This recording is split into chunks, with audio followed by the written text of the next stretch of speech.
Hello everyone, and welcome back to Pathologic 3. Previously, we saved a whole lot of people, including the Stomatins, Georgi, and Vlad the Younger, and we also discovered a patient which led to a big breakthrough about the sand pest. Next, we've got a quest to wrap up on day 8, and then we'll be moving on to day 9.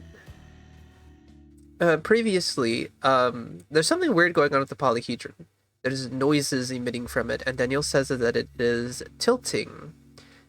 And there's a crowd out here, and they give me the idea to go talk to Peter about it, but he was previously dead.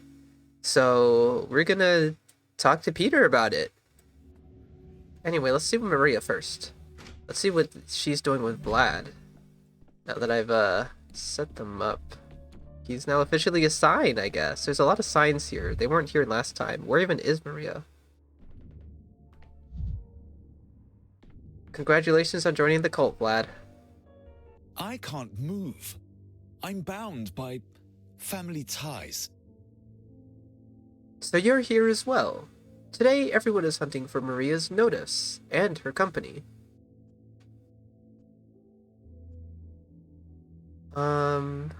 Interesting. Vlad, is that you? You seem different somehow. You noticed. I'm glad. They found me a place in this configuration of signs. It may be mere enthusiasm for the game, yet I genuinely feel renewed. And what about that wish of yours to face someone's just judgment? Your questions are as tactless as ever, but I'll answer. The town and world we're witnessing now are too flawed to pass judgment on me. If we manage to build a new one, I'll accept punishment from her hands. Win, Sharon, win. What? It's one of those things that never came naturally to me. The way you don't doubt at all. Would it be sensible to doubt if tomorrow will arrive? The future is inevitable, Sharon. Change is inevitable too. The only thing you can avoid is your role in them, if you try hard enough. Sharon? Sharon is a constellation. It depicts a sage whose boat serves as a bridge between two worlds, the living and the dead, the past and the future. A fitting name, don't you think? You neglect one detail. Karen ferries into the world of the dead, not out of it. Don't take the mystical element at face value. What matters isn't magical emanations, but the meaning we invest in them. If a constellation's image allows a builder to labor all night and erect a castle the world has never known, then the stars have shaped his life. And without inspiration, life is not life.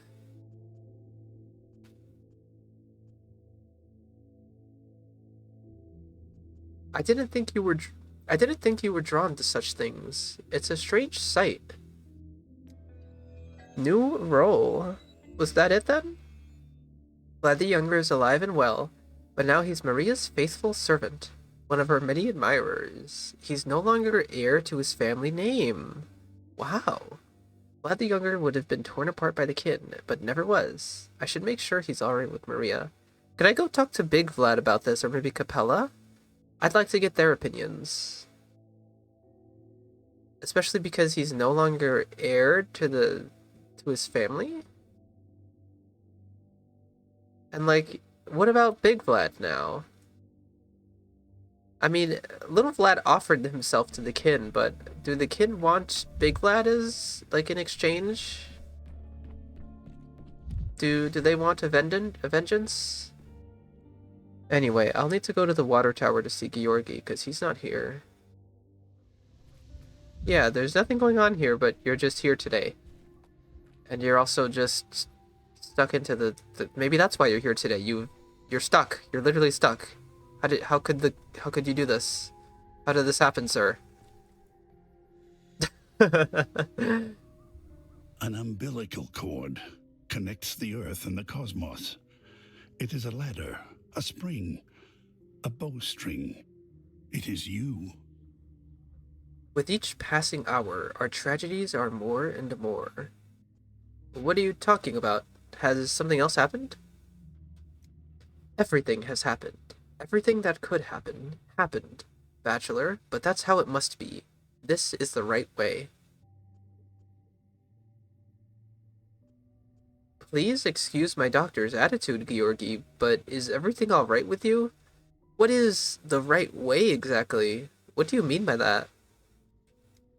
Tell me, Bachelor, will or fate? What do you believe in?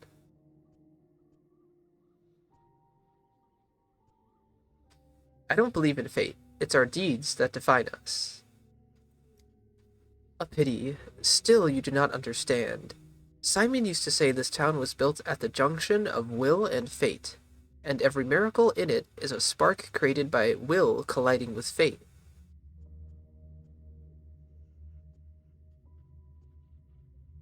One of those sparks is the polyhedron, isn't it? I've actually come here because of it.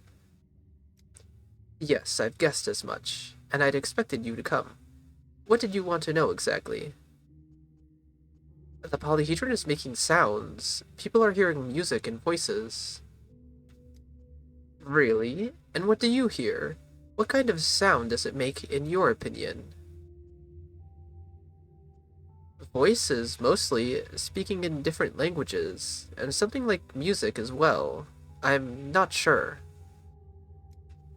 And what do you think that should mean, Bachelor?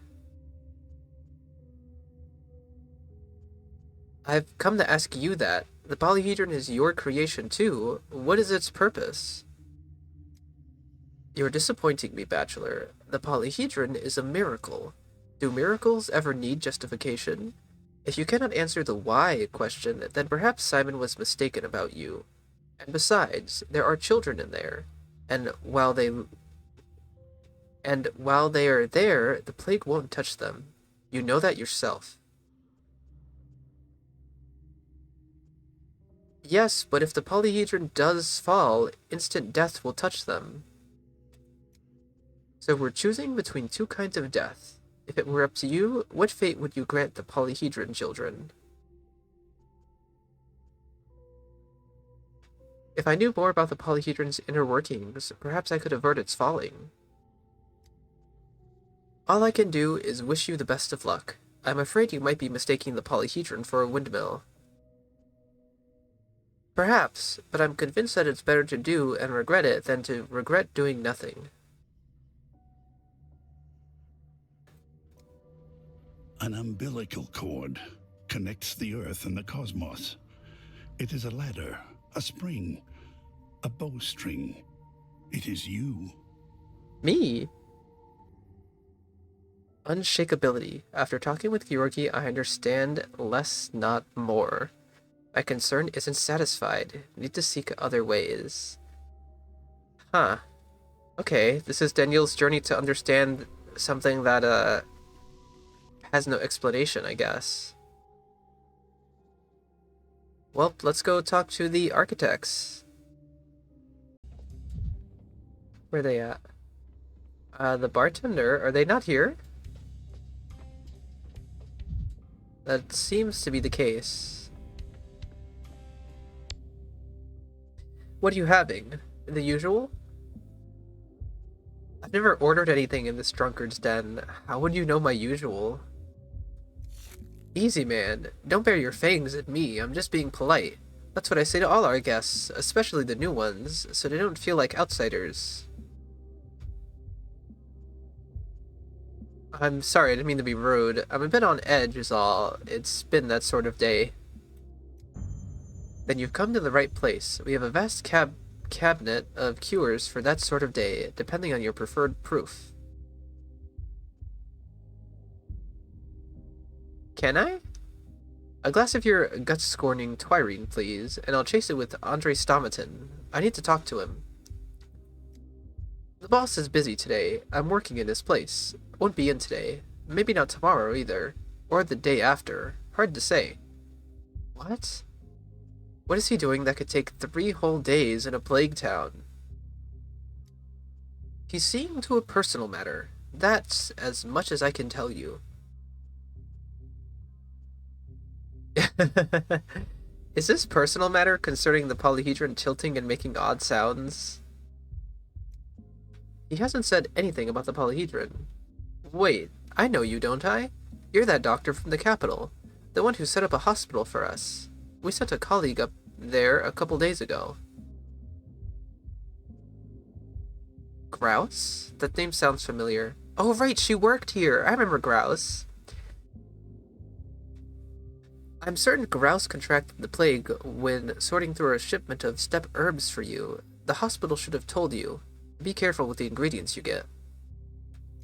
How is she? She's an odd sort, of course, but she always does good work, and we're short on help at the moment.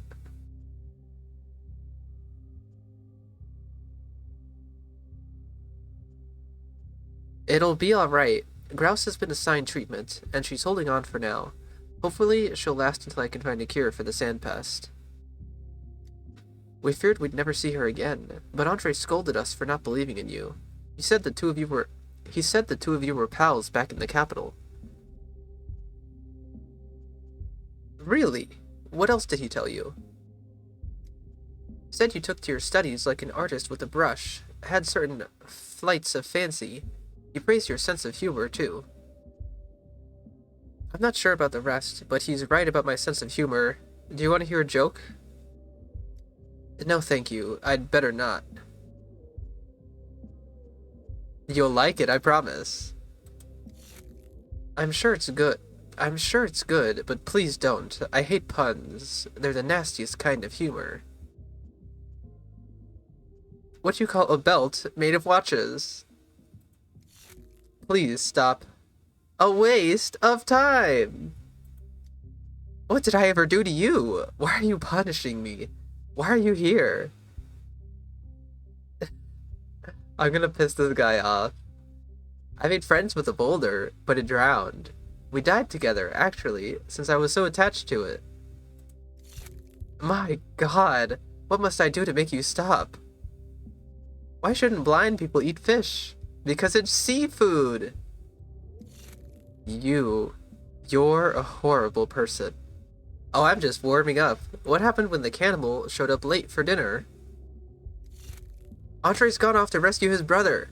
The Inquisitor put Peter Stomaton under house arrest, and he might be headed for the noose. Andre won't allow that. What his plans are exactly, I couldn't say. Andre's a daredevil. He makes things up on the fly. The way I never even mentioned that I was here to well, I guess I did.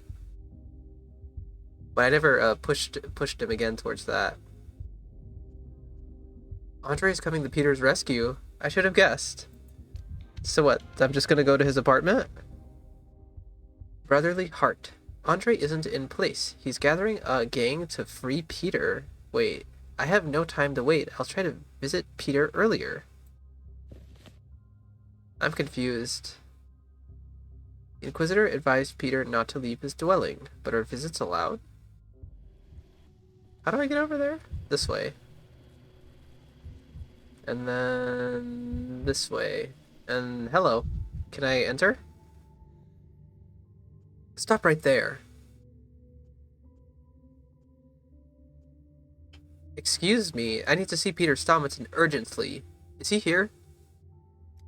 Peter Stomaton is kept in custody in his own apartment. No visitations allowed. Inquisitor Karminski's orders.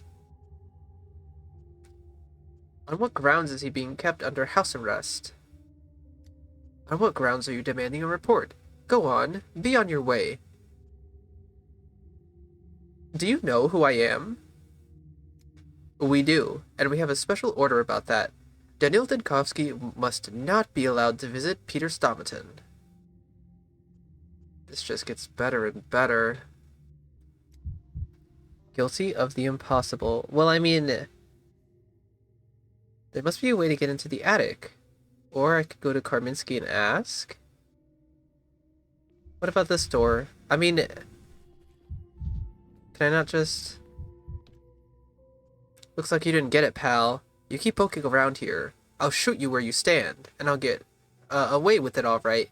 Get lost, will you? Asking you nicely. I'm just having a stroll. Calm down. Okay, I was literally thinking, like, these houses are connected, but Peter kind of has his own place. Is there a way? Parkour? Daniel, climb up this thing. And smash a window. And, like, What's Andre's plan? If I could find Andre, he might tell me what he's planning to do, and I could help him with that. What is this? Another way? I managed to find a back entrance to the house. Alas, I can't open the lock. Where to find a burglar? We need Sticky! Where is Sticky, though? Does he have a place I could reliably find him? Okay, Sticky, are you still here? Hi. Their murderer is a steppe demon. A Shabanak Adik. I just know it. Speak, Shim. I like that he's still mimicking Artemy. I wonder if he's going to keep this up on the next day. You know how to pick a lock with a pin, right? Time? You're inciting me to commit a crime, Shim. Teammate? I desperately need the escape door of Peter Stomaton's attic opened. I won't just pick any old lock, Shim. Only one on a door that leads to no evil, nor breeds more evil. Peter Stomaton has been locked up in his own home. Unless he gets help, the Inquisitor will hang him any day now. What do I care about Stomaton, Shim? He is as much a stranger on this land, as you are. It's in your power to save a man from the gallows, and you prefer to do nothing? Oxbile. What? I need oxbile to grease the lock. An ungreased one is harder to pick. I used to have a vial of bile on me, but it burst. Stains everywhere. I haven't sought a replacement, and I am not me anymore. So what use is it to me? I'm confused. So you are not you, or are you willing to help after all? If picking the lock will breed more goodness, I'm willing to become me for a short while, but I need oxbile. Lead the way, Shim. I'll get the bile. You wait for me at the door behind Peter's house. Alright. Sticky's on board. I love committing crimes with Sticky. Sticky waits for me at the back entrance to Peter's house. He needs lock lubricant. A bull's bile will do. I'll need to take a trip to the Stillwater. And get some from Korkoi. What's going on here? Wait, have I missed this like all day? Or is this part of a decree? Either way, this is interesting.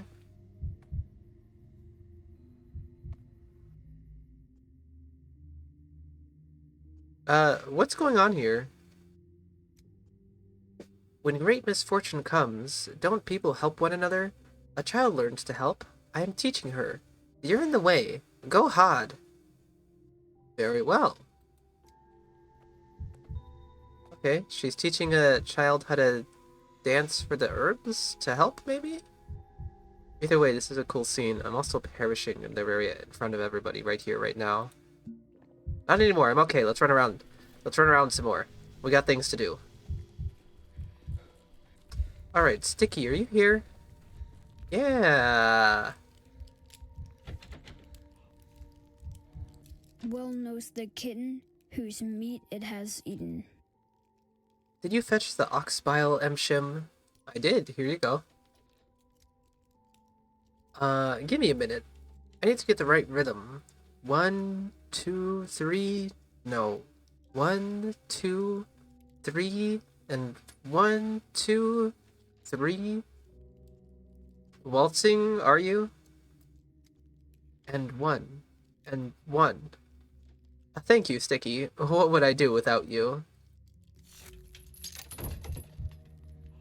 The path is open. Now I can talk to Peter. You truly are a knower of the lines, Sticky.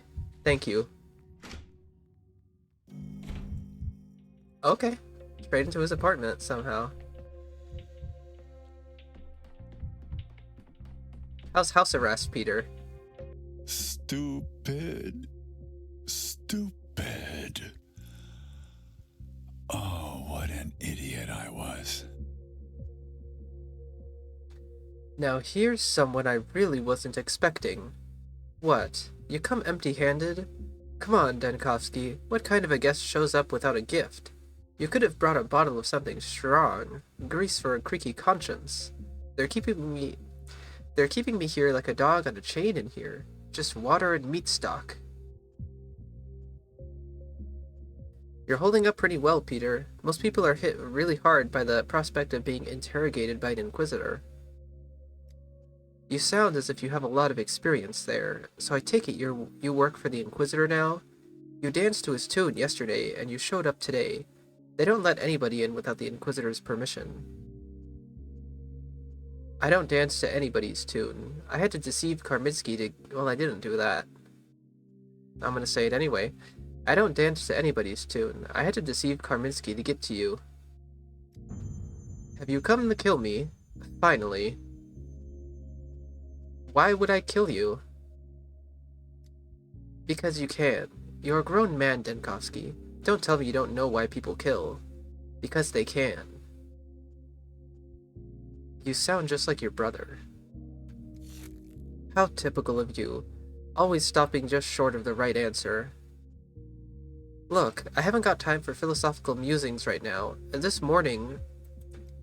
You're so boring. Intruding on a man under his house arrest and then getting right down to business. It never crossed your mind that I might need some distraction and amusement. The boredom's driving me up the wall, you know. Peter, I think you've lost your mind. Do you have any idea how hard it was to sneak past the Inquisitor's guards to get to you? Your sense of humor is non-existent. Remember that time in university when they tried to throw you out of the window as a joke, and you were screaming bloody murder even though the room was on the ground floor? There's a term for that, isn't there? Defoilation? Defenestration. Wait, how did you know about the window? Did Andre tell you? They're twins! Oh my god, I'm talking to Andre. So where's Peter? Oh my god. Oh my god, I can't believe I forgot about that. They usually look so different. I forgot that they're twins. Forget to bring your gray matter, did you, Denkovsky? I am Andre. I wouldn't expect those guarding goons to tell Peter and me apart, but you? Either way, the disguise must be good if even a dear friend like you thought I was my brother. What is this masquerade? Where is Peter? Peter's safe, and I'm here waiting for our friend, the scum of the capital, to show up and start interrogating him. Me.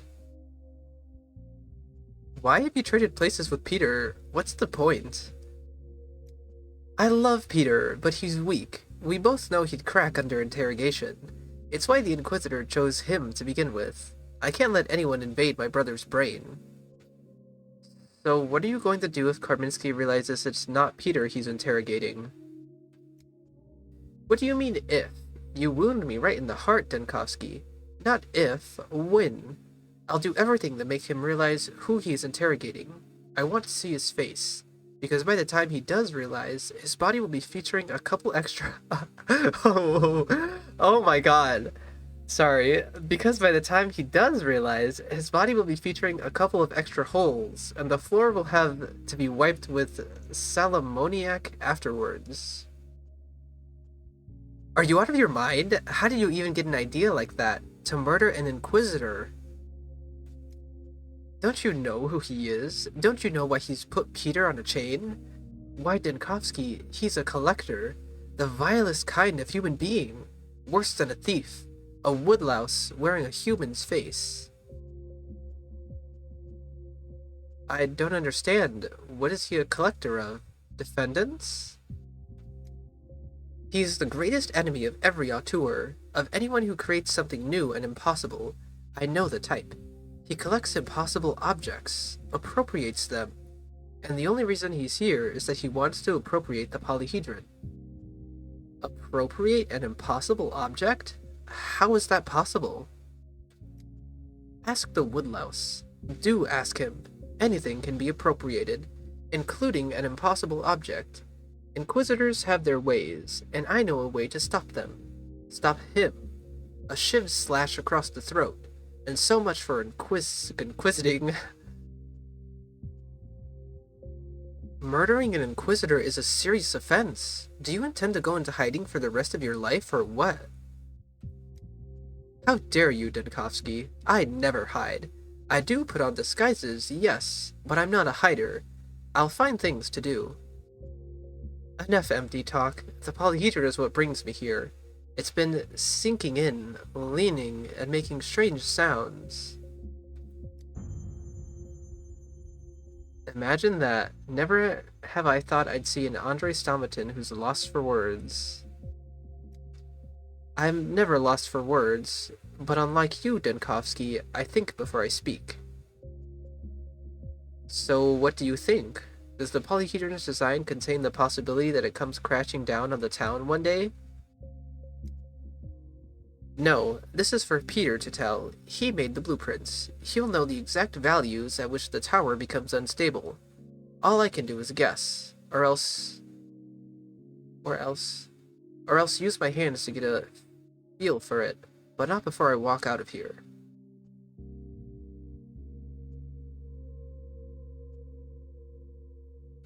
Actually, it was Peter I came to visit, sneaking past the guards and all.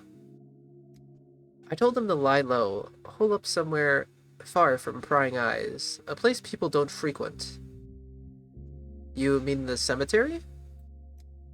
I handed him my belongings and kicked him out into the great wide open, so that even I would have no idea where he went. That was particularly important, in case I was going to be questioned. That said, he was never any good at hide-and-seek. He's been visiting Grace a lot lately. You can ask her. Seriously though, it's as if I'm cursed with having to look for Peter. No idea what I've done to deserve it. When you find him, make sure he doesn't try any antics. My plan could only work if Peter keeps quiet as a jerboa.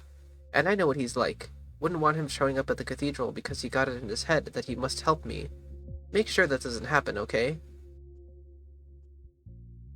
So you've already enlisted me as accomplice in your head? You could murder Karminsky for all I care. Fine, Andre, you can count on me, and good luck. Prisoner. Changeling? I should have known, like, as soon as I entered... I gotta wait for this to calm down. As soon as I entered this room, I thought he looked different. I wonder if he actually has a different, like, stance or something, because this is Andre, and not Peter. Because I don't believe Peter would ever stand like this. Peter walks in deserted places on the town's outskirts. I've already had to chase him there. Maybe he's at the Crowstone. Peter will have to answer my questions, but where is he? He won't return home today. I failed to find out from Andre if the polyhedron is safe. Seems he wasn't going to answer me. So I know an assassination attempt is being prepared against the Inquisitor. Do I have reasons to warn him? I don't give a fuck, really. Peter's at here. Andre passed himself off at his twin. I think he's at the Crowstone, but Grace is gonna send me on a wild goose chase. Oh, wait, I can go straight over there. I'm assuming he's at the Crowstone, so let's go see Grace first, just to see what kind of conversation we'll have. Who are you? Oh, hi. What are you doing here?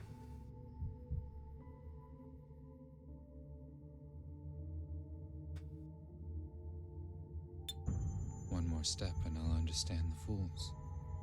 Poet, builder, lover, soldier. Grass and men seize what light they can, until life ceases. There's a lot of anger, I hear. It boils within her. It bursts. Your silence. Well, your silence yesterday was like a shot in the face for Clara. I can hear her ask, why? Why didn't you say anything? I do have an heir. Our town. I know. Of course I know. If only I could talk to her. Explain it. Didkovsky? What are you... Didn't expect to meet you here today. I'm sorry for interrupting. Grace mentioned Clara. Did I hear that right? Yes. No. With all due respect, Dinkowski, this does not concern you. Thank you, Grace. I'll come back. We'll talk again. For now, I have to go. Poor soul. It's the second day he comes here, suffering. He's trying to speak his mind, but he cannot. Again, he cannot. This time, you interrupted us. He didn't want to talk with you here. I couldn't help overhearing something. You were discussing Clara? We were. Their adopted daughter has broken off from the family. Now without Clara, they are orphaned again. Katerina's tormented and miserable. Alexander blames himself for everything. But it's not them you've come to talk about. I know why you've come. I can hear it.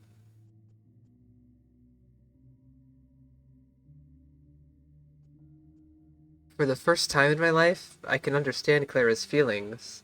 They did disown her at the trial. Got scared of the Inquisitor. You can't blame people for what they You can't blame people for their fear. You can't require heroism of them. Silence is not disowning. When fear seals your lips, don't you know how that feels?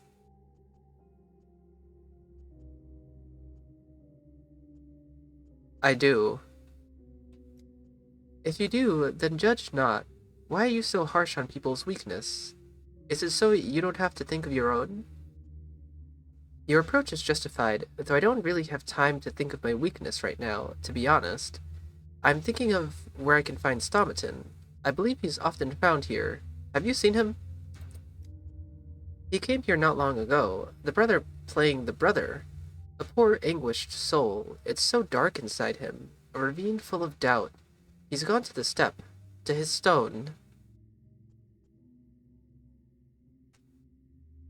Anguished souls come in flocks to you, I see.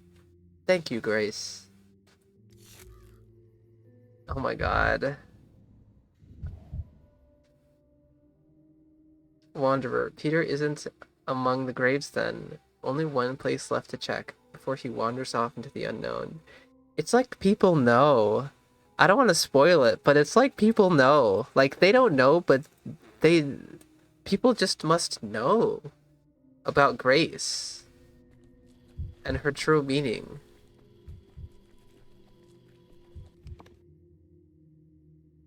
I don't know if that was ever a confirmed thing, but that's what it's always felt like to me. Again, I don't want to spoil it in case it comes out to be true, because it's really cool. Anyway, for sure he's at the Crowstone.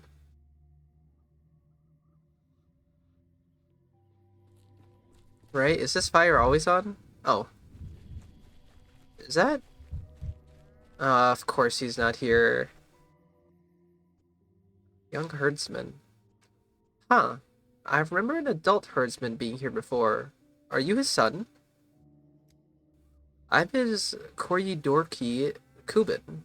He's taken me in his heart's kindness. Taken in my mother, too. I should have Horaka from him, Emshim. Now I Horaka from the steppe. What does it mean? Has he died? Takals grabbed him by the throat, dragged him into the earth. She is. Now I'm in his place, Emshim. Now I am him. Can you tell me what exactly he's sick with? The sandpest? Any Ubshin. Yes, that's what they said. I haven't seen it with my own eyes, or I'd be sick too. This could refute all my assumptions about resistance. Then again, has your stepfather been herding bulls all his life, or did he start recently? No, he was an Uran Darkhan. Made beautiful things. Then he... Oh. Ruined his hand. His fingers don't... His fingers don't obey like they used to. That's when he became a herdsman. He's been a herdsman for fewer winters than I've been alive. I'm a doctor. I could have a look at him. Help him. Yigi. Never. Come from the Nishalal you have. It's because of you, all of it. Without you outsiders, we'd live very well. You think I don't know? You're the ones who brought Takal. You want to kill us all. Take our land.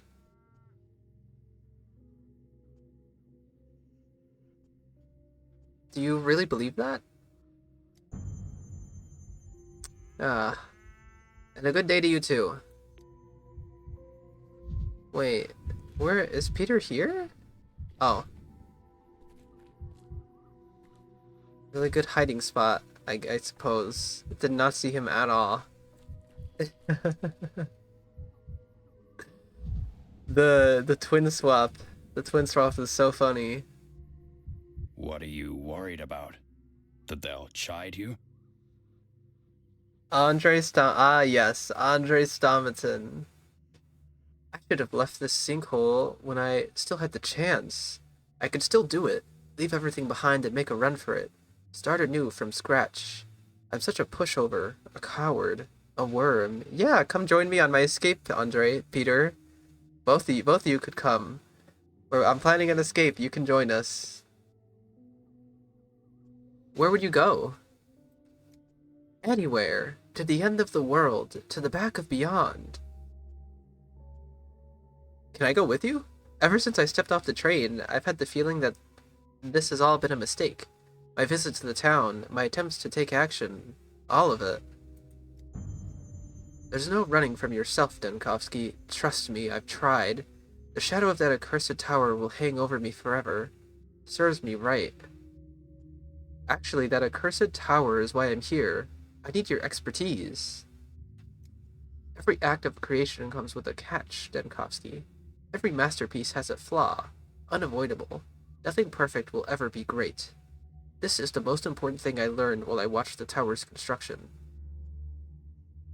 So what's your tower's catch, Peter? How did you know I'm not Andre?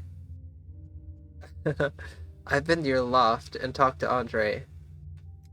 How is he? He wants to kill Karminsky. I told him it's... Oh, should I not tell him this? I kind of agreed to help real Andre. As usual, angry, cheerful, full of vigor, he asked me to look after you. And who will look after him? He's stronger than both of us put together. Of the three of us, Andre's the one who needs help the least. I'm scared for Andre. If you aren't, then why did you come? I learned of your scheme by chance when I was looking for you. We need to talk. Have you heard what's happened to your tower yet? It exists. Nothing worse can happen to it. Can you turn down the pathos a few notches? The tower is tilting and making sounds. Don't worry about that. Its structural rigidity is meticulously calculated. A metal rod stuck deep into the ground prevents it from falling. The polyhedron's floating weightlessness is, of course, an illusion. All architecture clings to the soil. It can't exist any other way.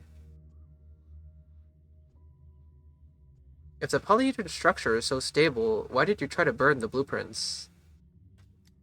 I tried to burn them because I know I will never make anything better. The tower is my peak, my limit, and that knowledge is killing me. You thought I was trying to hide something? Funny. If I wanted to disappear a secret, I'd just burn myself, not the blueprints. The polyhedron is tilting, Peter.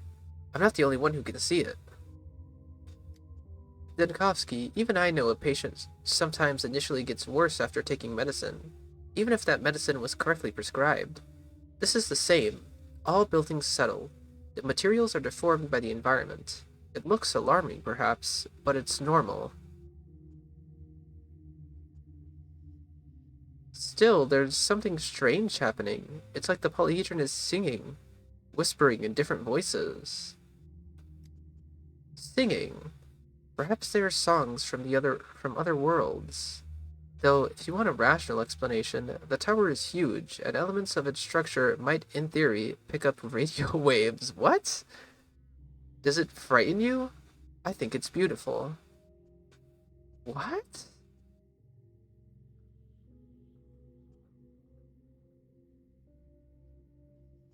There were no sounds like this before. The polyhedron did creak, but it was different.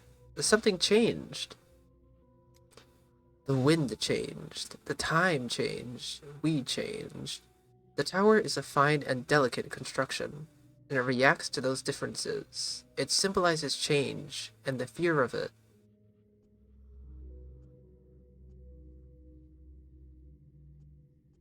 Well, I believe you since you're the architect, but can you promise me something, Peter?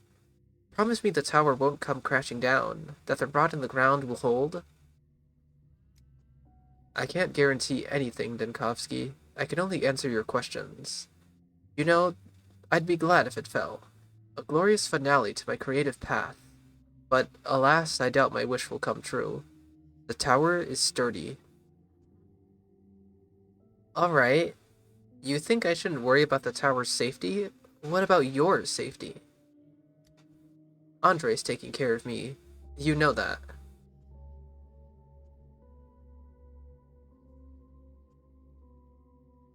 Yeah, I don't know if I should tell him about the plan. Where are you planning to hide while Andre's impersonating Where are you planning to hide while Andre's impersonating you? You must not be seen. I haven't decided yet, but I thought of hiding under Karminski's nose, right there in the cathedral. I know it well, even if it's not my project. After Farkad's death, I used to spend whole days there. I wanted to grasp his grand plan, to read it in the floors and ceilings and understand why we couldn't agree.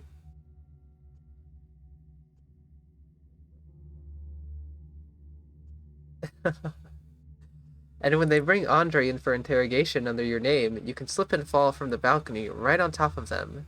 Pure slapstick. Where should I go then? Andre's the resourceful one that people like. Me, they cross the road to avoid. These days, the cemetery caretaker is the only one who can stand me. She even talks to me heart to heart, as warm as a lullaby. You get along with Grace? Actually, that's an idea. Go to the cemetery. I'm sure she'll agree to hide you. Hide out at the cemetery? You like being clever, Denkovsky, but luckily, you're also right. It's quiet there. No one speaks except my conscience. And if the Inquisitors people come, I can always climb the fence and wait them out on the step. It's better than going to the cathedral and right into Karminski's hands. Temporary refuge, Earth's wound.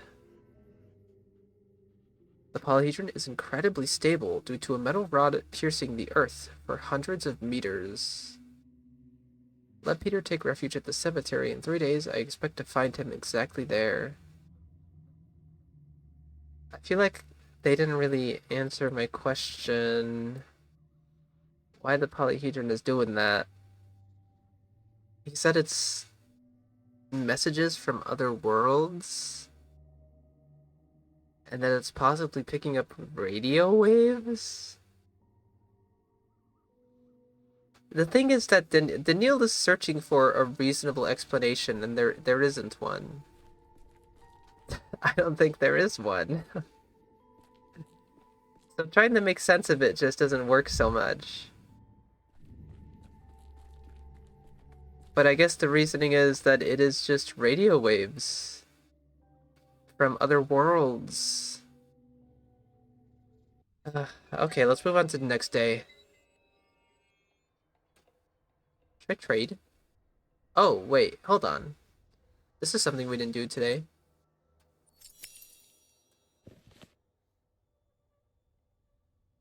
Something's happening here. You're too high-strung. Here we go.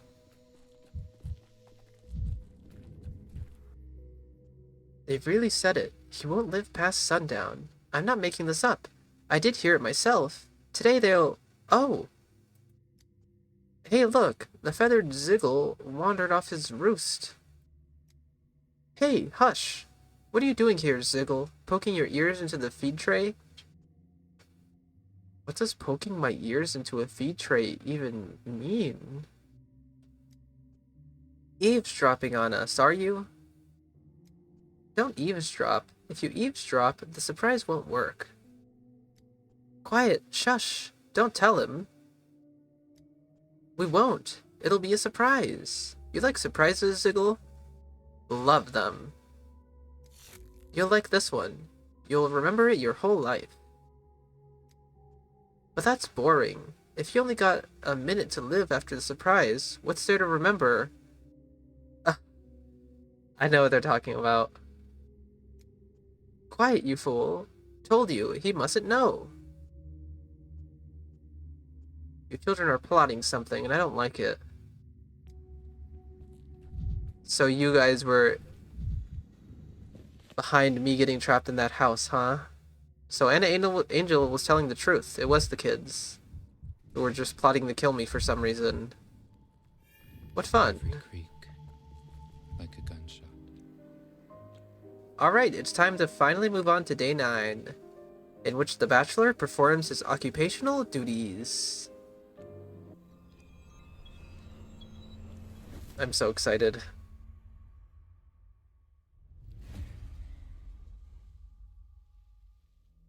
Army guy? An officer? That's also not glowing green now, but it's glowing yellow-orange?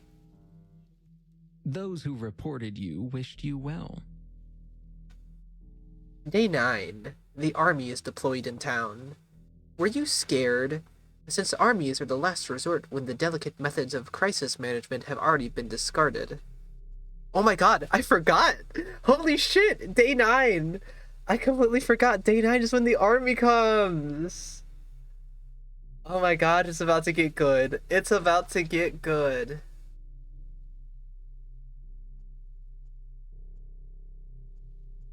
I was expecting you to call the 9th day a turning point too. Do you think it wasn't? You seem to be in a playful mood, Bachelor. That's good. Please focus and answer the question. What changed with the army's arrival? Who gained power? Who lost it? The balance of power shifted again. People with insignia have a knack for doing that. Naturally, the general public greeted the army with riots, and soldiers started getting murdered that very day. How did General Block react? Soldiers started getting murdered? You're lying. That never happened. A soldier's body was found beneath the polyhedron on the morning of the 9th day. The army hadn't even managed to set up a camp, and there were corpses already. That was a tragic accident, not a murder. I repeat, how did General Block react? He failed to handle it properly, didn't he? It's almost like you don't care who you bring to ruin. Doesn't matter if it's Bachelor Dinkowski or General Block, as long as someone ends up in a tight spot. Well, maybe you should stop being so obstinate and act in your best interests. It's like with the Inquisition. If you can't prove the bigger players are involved in this, maybe you'll get cleared of most of the blame, no?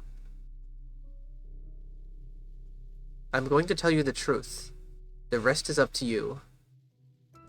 Oh my god, General Block. Okay, no record to go off of yet. Oh my god, in the cutscene!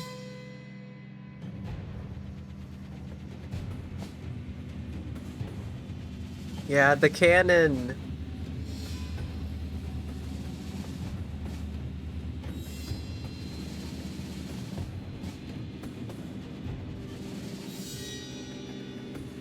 Oh my god.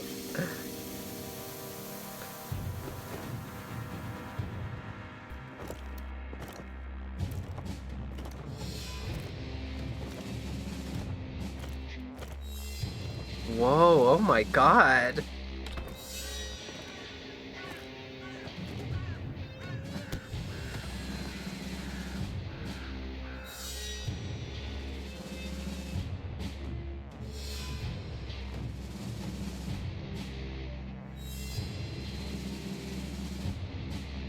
General Block.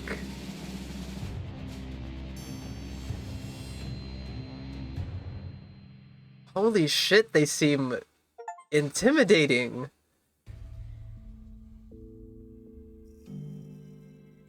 In which the Bachelor performs his occupational duties. Let's go, let's go. Let's go. We got a million things to do. The broken ones don't lie. How are you? Oh my god, did I get a replacement? I remember that lady. Hold on. A case for Detective Detkovsky. Today the army entered the town, and one of the soldiers was already killed. Support. I promised Yulia a visit. The other day, she was left in disheveled spirits. Yeah, that was a pretty tough day. What's the map look like today? Ooh. Quite a bit of infection. Let's see if we can deal with that. Unexpected visit. The people in the assistance room seem vaguely familiar to me. We've restored decrees with them. Could we have been mistaken? Yeah, I remember you. I was actually hoping you would replace Heron. Oh, you too? Yeah! Oh my god. I love these fellows, these people. I can see why yesterday's accident happened. The spatial arrangement is far from optimal. Don't be so crass, Jacek. This is why we came, to assist the doctor. Egel. Look who is here! The saviors of the emergency command. I don't know what I would do without your help. We talked among ourselves last night and concluded that it's not okay for bulls to eat the Kree. It's a funny anecdote, but you gave it... It's a funny anecdote, but then you gave it some thought.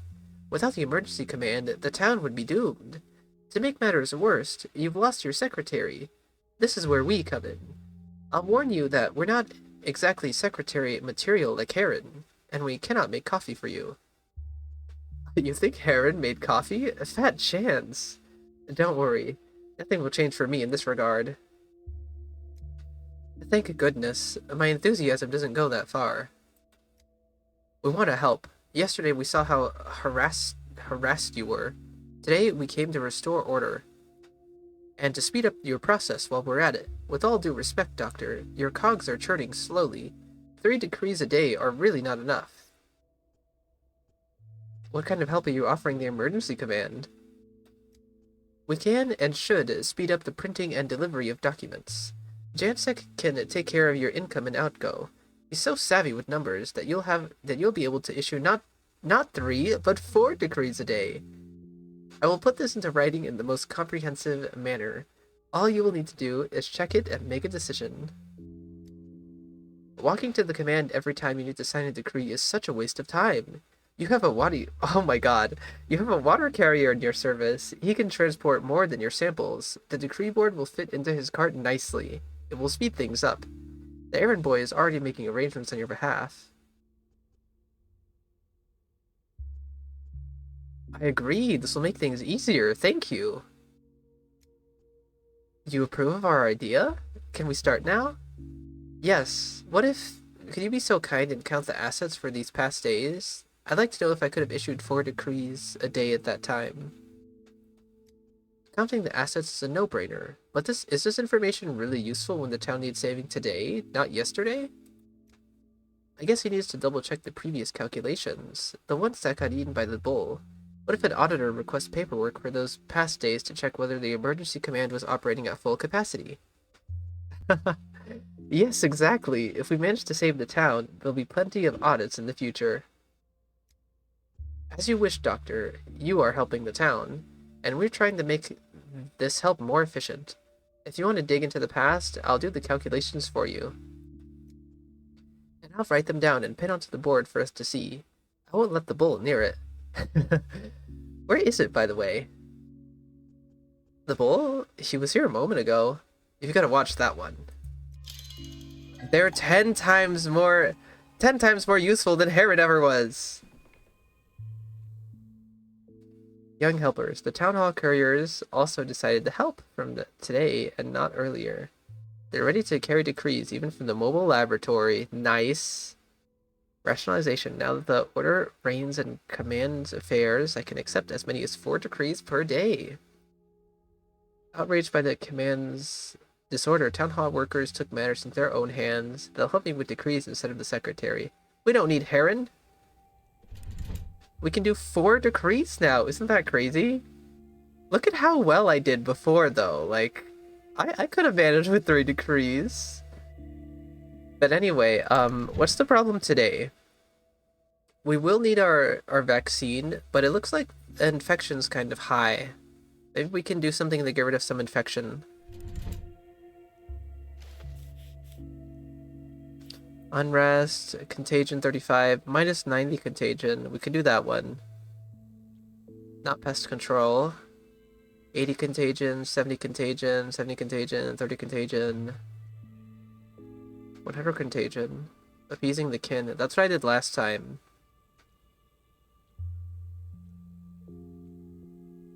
Okay, let's appease the kin. That's going to take a lot of patrolmen, but for now that's also going to lower a lot of contagion and unrest. Today's problem is downstairs? Oh god. Oh god, maybe I should stay here. That leaves us with...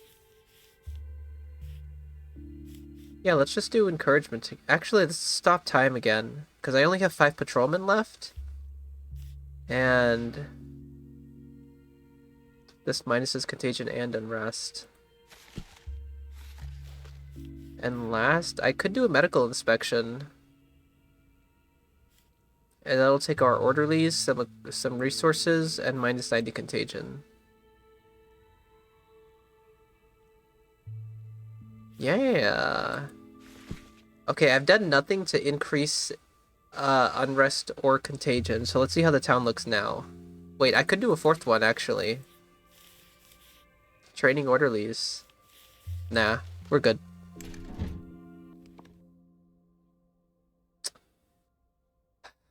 They should make me mayor of the world. They should make me mayor of the world. Look at this. Look at this. Nothing's gonna interrupt me when I go anywhere. I'm the best. I truly am. I truly am.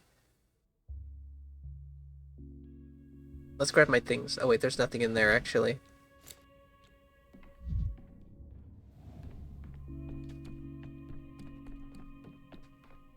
Oh wait, there was a letter up there from Maria. Whoops, I forgot to read that almost. Invitation from Maria.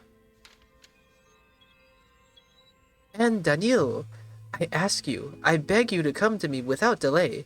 There is a request in the fulfillment of which I can rely only on on your honesty. Maria Kaina.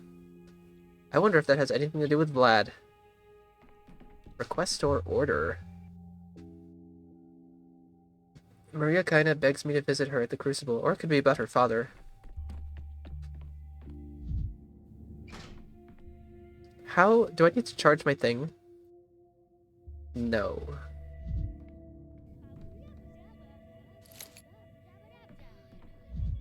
Oh, Ruben's here. I didn't even notice the bull. The infected bull disappeared. I wouldn't be surprised if I found him on on a roof. Maybe Eva knows something. Do you know anything about my bull? I'm a simple man. Why talk when you can fight? What? She's dead. Dead, Denkovsky. Do you understand? Just this morning she was breathing. I spoke to her. Then the Saburov's daughter came to the shelter, touched her, and something happened. She's breathing no more. The shelter? Is Lara dead? Oh no. Oh, who is dead? What are you talking about? Do you feel unwell? Lara's dead. She was unwell this morning, and then this wench showed up. The one everyone in town calls the Changeling. She talked to Lara, then she touched her, and Lara stopped breathing. This makes no sense. What are you trying to say? That the Changeling killed Lara with a single touch? What's that supposed to mean? I tried to help. I did. I tried everything. Nothing helped. She's cold already. She's not coming back. Lara is no more. And the little runt is still there, standing and mumbling something to herself. So she's still in the shelter? Killing someone and just standing there? This doesn't look like the behavior of a murderer. She's enjoying this. I'm sure she's delighted. Everyone said she had woe in her eyes, and her hands were woe, and her words were woe, and she herself was woe. I used to think it was all idle rumor, but now she must answer for this. Promise me, swear to me, Denkovsky, that she will. How could I promise something like that? I'm not a judge, not an inquisitor, not the governor. First, we need to find out what happened. I thought he was going to tell me Eva died, honestly. I would have been way more sad. But as we know from Pathologic 2, Lara risks her life in these later days. Supposedly the Saburov's adopted daughter, yet she is sunk to murder. Yeah, still sad. No, Lara. Oh, he's here. Where's Eva? Eva, where's the bowl? That's okay. I've found a way. Everything is going to be just fine. You'll see. Good morning. When we speak in the evening, I gain amalgam. Why? It's not me. It's the still water. Farkad built it, just like the cathedral, and time sometimes feels different here. You weren't surprised by that word, so you know what amalgam is, not the mercury amalgam. Can you explain it to me? Liquid time. How else can you explain it? You have to feel it. Yes, you're right. I don't know why I asked. Okay. Simon taught me how to read. I particularly loved that book about a heart. I forgot the name. Soon everything will change. I can't wait. Tell me, where's the bull? I don't see him today. She took Basio out to graze a bit. It's hard for him to be in a cramped space every day. I thought he loved it in here, though. Who took him out? A woman came by the Stillwater this morning. She saw Basio and nearly burst into tears. Scolded me and you both. Said we were tormenting a poor animal, keeping him cramped, hungry, filthy. Tisk, tisk, tisk, she said. Wait, a woman? No way this is Aglaya. Somehow she even managed to pull him through the door. I suppose he really has grown thin. He could have lost weight from the wrong diet, or just from the plague. She's walking Basio around the Stillwater. It should be bringing him back any minute now. You can see for yourself then. I'll go talk to her then. It is, after all, an experimental bull. Who knows what might happen? Fresh air. So many quests already. The bull went for a walk, and why wouldn't he like the expanses of the Stillwater? He's probably somewhere nearby. Hi, Governor. Ex-Governor. These wounds chafe my hands bloody.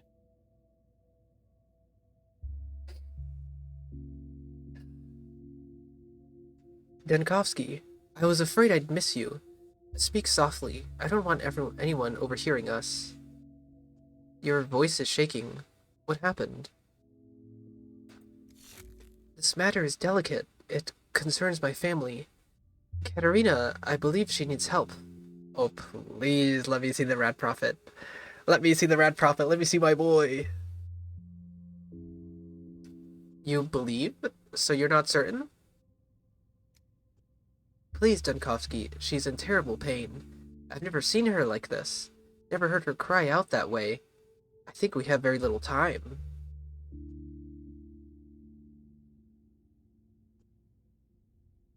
What is this really?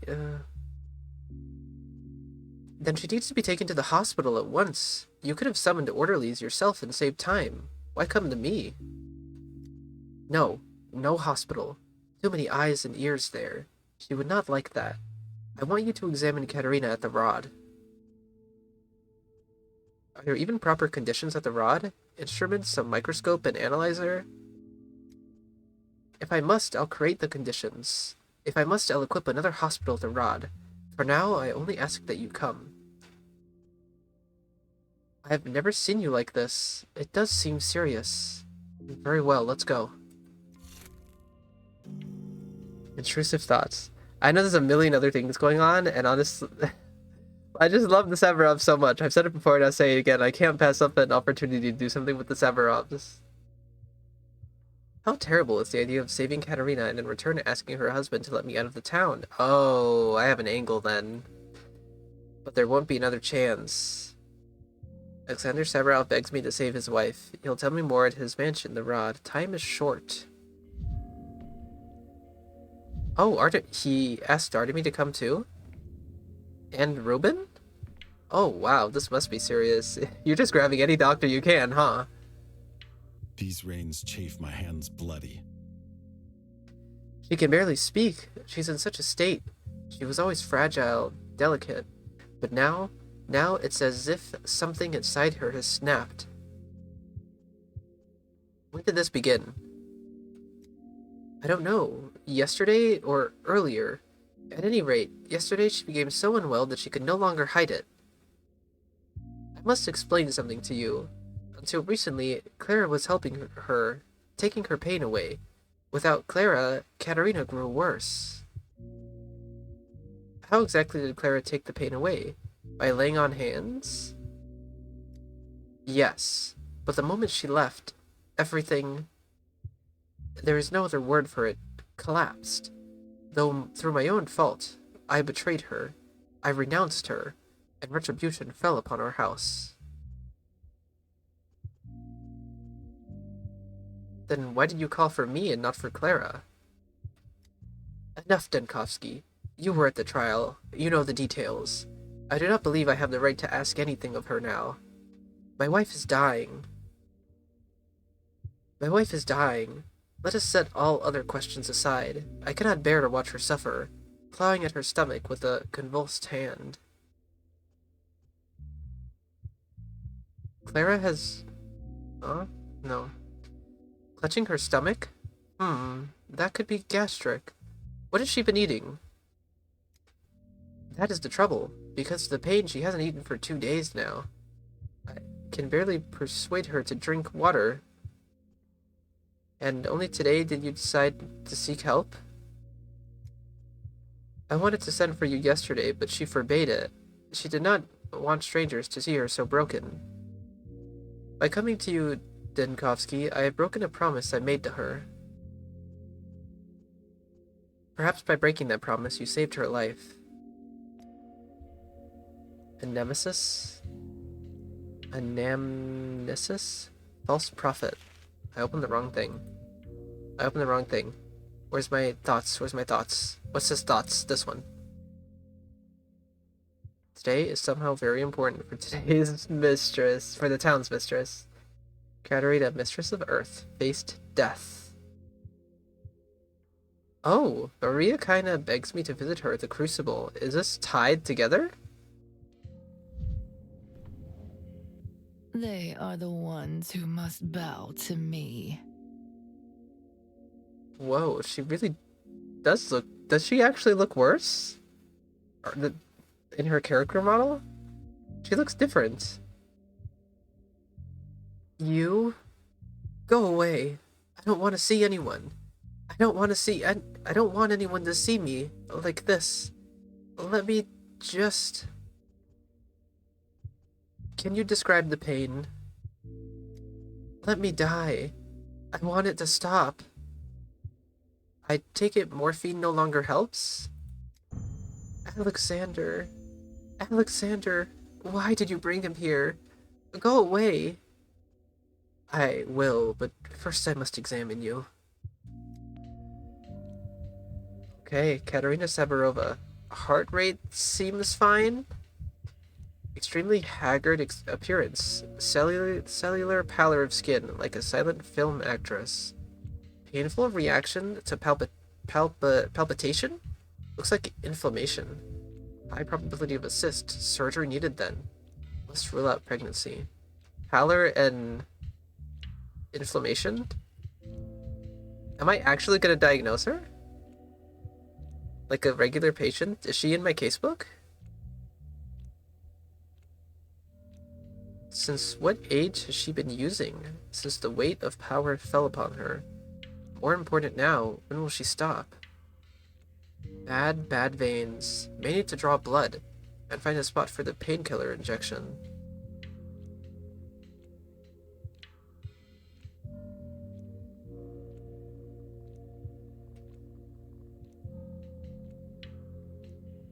Legs aren't bony, and not a shabnak. Examination complete. The main thing is clear. Requires immediate hospitalization. It's a crow eat crow world. Why are you silent? What's wrong with her? I have a hypothesis, and I need you to be completely frank with me. Speak plainly, Denkovsky. Huh. What is he getting at with this? Did she have problems with the regularity of her menstrual cycle? What questions you ask, Denkovsky? I don't know. Such things are hardly discussed over dinner. I fail to see what this has to do with... There's a chance it's a cyst. One can live with it for years without noticing anything at all, until inflammation sets in. Is it life-threatening? What can be done? First, rule out pregnancy. When was the last time you tried to conceive? Denkovsky, do you truly think now is the moment?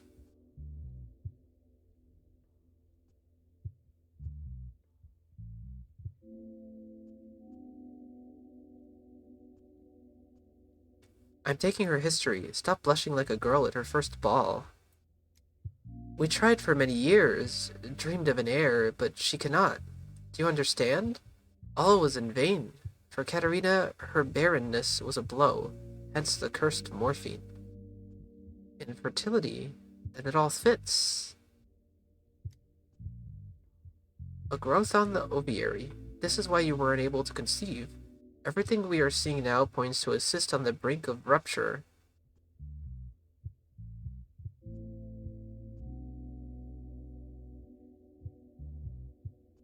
Is her life in danger? An urgent operation is required, but I am not a surgeon, Saburov. I can trust only you. I entrusted you with the epidemic headquarters, and now I entrust you with the most precious thing in my life. Surgical skills doesn't depend on theory or reputation. Mine is poor. I see you have already summoned true surgeons. That is fortunate. I will speak with Barah and Reuben, and will most likely involve them in the operation. In that case, they must be aware of all medical details. Do not argue. This is necessary. I understand, yes. I understand. Anything for Katerina's survival. A blood donor may be required. I'll take a sample from Katerina and look for someone whose blood is compatible. If such a person is found, they'll have to be brought here. They need not know the diagnosis, but the fact of the operation can't be concealed. Do you agree? If that person's blood will save her, of course. Very well. Time is short, Saburov. I'll try not to delay the operation. Who lives closest to the rod? Lerichiva, I believe. I'll attempt to analyze her blood. On your end, prepare everything. A sterile room, instruments. Can I rely on you? Of course. Everything will be ready within minutes. I knew from this morning that it might come to this. Clear-sighted. Thank you. Now allow me to make my preparations. Transfusion. Saburovs trust only me, but there are other doctors. It's not shameful to ask for their help and participation. My duty? Wait, so what if Reuben and Artemy were dead by now? Would I be forced to let Katerina die, or would I have to perform an operation? Would I have to perform this operation on my own? My duty as a doctor is to direct all my strength to saving the patient. When I'm ready to operate, I'll return to Katerina. I need to collect and examine the blood of potential donors. Time is short. Yeah, and what if Yulia was dead? Wait, could Yulia have died by now? I don't know. I'll take samples from all candidates and check them at once. I have a sample of my blood and Alexander's blood. The pathology has settled in Katerina's womb. Urgent surgery is needed. Will we have time to transport Katerina to the hospital?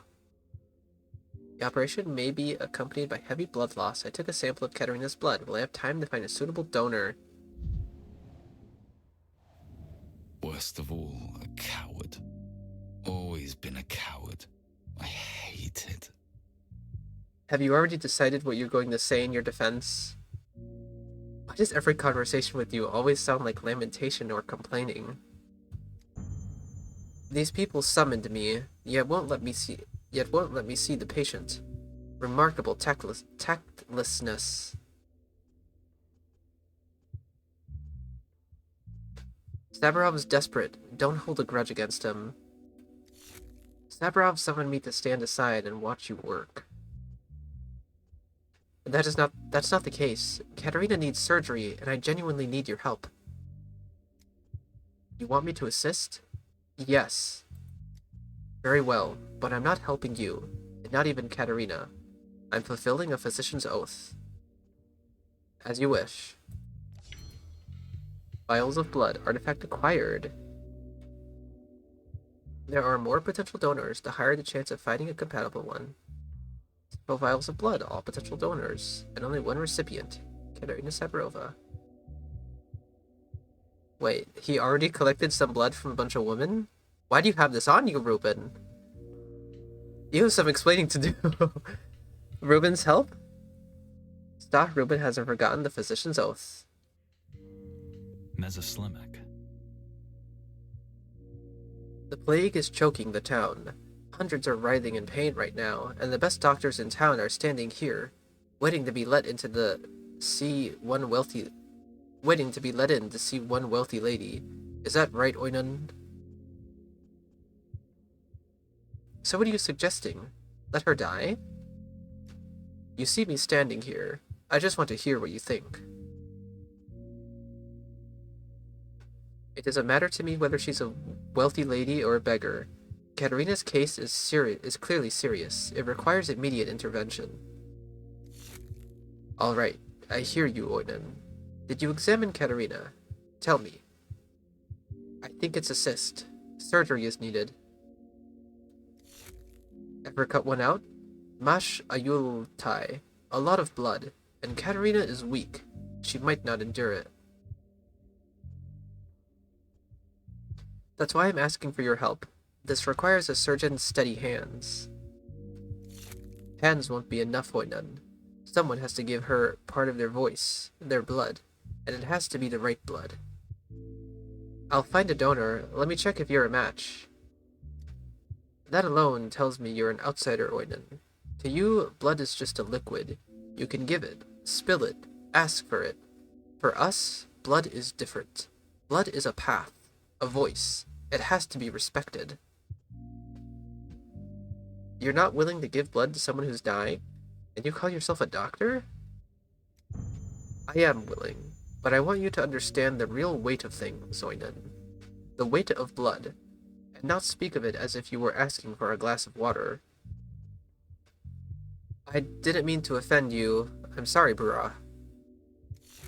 You can take my blood, Oinon. Thank you, and you'll assist me in the operation?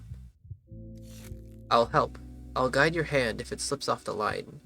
Hurry now, Oinon. The faster you find the right blood, the better our chances. I'll try checking a few more potential donors.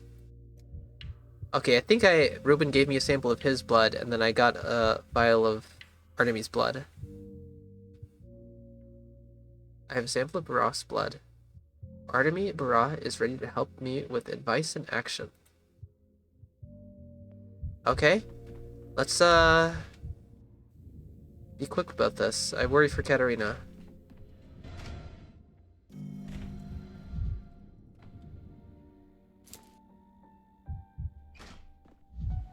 Testing. Yesterday, Yulia walked for the first time down the street she designed. Down a mistaken and dangerous street. Today, Yulia mourns the work of her life. Oh god, that quest hit me hard.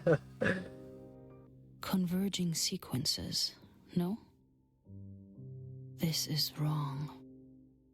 Denkovsky, please, leave me alone. You still haven't recovered from yesterday's walk down your own street? Or has something else happened? Well then, since you seem in the mood for polite conversation, answer me this. If you were discovered that you had devoted your entire life to a cause that turned out to be utterly meaningless, hollow, and futile, what would you do? How would you react? I know how that feels. Many at the Academy consider my Thanatica meaningless, hollow, and futile. And how do you cope with that? I went to the ends of the earth, hoping to study an immortal man. You know how that went. Yesterday, I walked along the street I designed, there in the atrium. I should have done it long ago, tested my creation on myself. Instead, I trusted Victor, told myself his assessment would be enough. And now I kept wondering. Perhaps I avoided it because I was afraid of what it would show me about myself. I am very sorry. The street showed me who I truly am, and what all my scientific research and practical achievements are worth. Nothing. They are worth nothing. I devoted so many years to emptiness. My entire career is a mistake. That street is broken. It does not show the truth. It shows our greatest fear. But those are not the same thing. No. It is not the street that is broken. It is me who is. The cause of the error lies in me.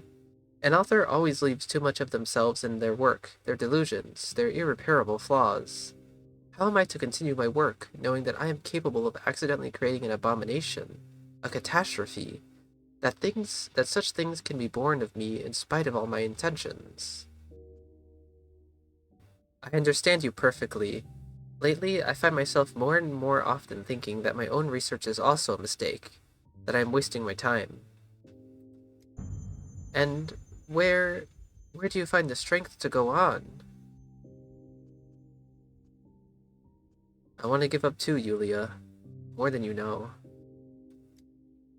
This town truly is special. It strips away every illusion and shows us who we are, without any embellishment. When the Kinds told me to leave a week ago, I was shattered, lost, but now it feels as though they were right. I can't bear the truth about myself that this town keeps throwing in my face. It feels like we keep meeting more and more people who are ready to just leave the town. I feel like there's going to be an ending where I just grab a group of people and we run away together. Yeah, look at this. One can always flee the town. If nothing goes wrong, a train will be waiting for us tomorrow. If you are truly ready to leave, then there will be a seat for you. Yeah, let's offer her the seat. Are you serious, Denikovsky? Are you going to leave? I'm not certain myself yet, but I think in the end it will be better this way. For everyone. Shall I confess something? I've considered turning myself into Karminsky. I am sure he would find a suitable charge, to do with me what he did to Victor Kind, to erase me. But to hell with it all! You supported me in the most difficult moment of my life. You walked that street with me, and I must support you in turn. If you manage to get out, I'll follow. Wow, did I really just save her then? She would have gone to Karminsky? I am glad you changed your mind. You do not deserve such a terrible fate. Evacuation. Yulia deserves a second chance. I invited her to go with me to the capital, and for the first time, hope appeared on her face. Wow. I'm actually interested in leaving the town now. I originally wasn't, but I think I said this previously that I was wondering to see if they would actually convince me to leave. And I'm at least interested in seeing what this would lead Yulia to do in the future. Anyway, right now I need your blood. 1925, 34.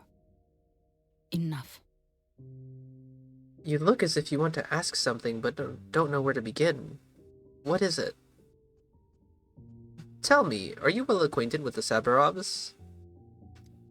They are practically my neighbors. Saburov served as town governor for many years as well, and when the Wonderotechs first arrived, he helped us resolve certain frictions with the local folk. But I wouldn't say we are especially close. There's trouble in their family. I'm looking for a compatible blood donor. What happened? Katerina requires surgery.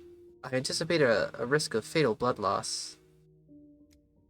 Katerina was never warm or generous with people, yet once a friend of mine from the Wonderotechs, also an engineer, was inspecting abandoned buildings before demolition.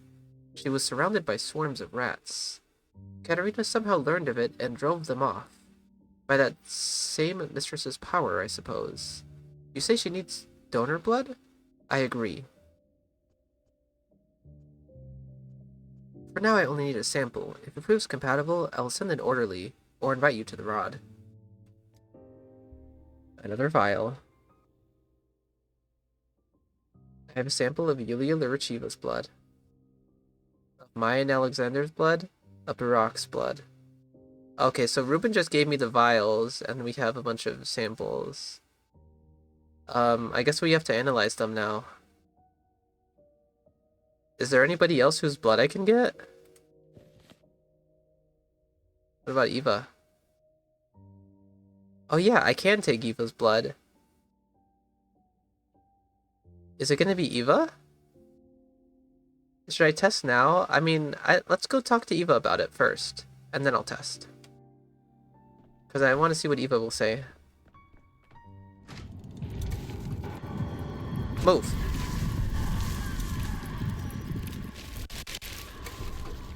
Where is she? Right there.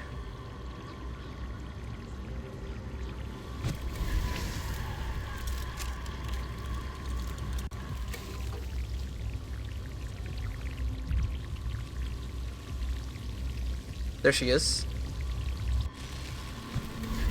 Let's get out of here.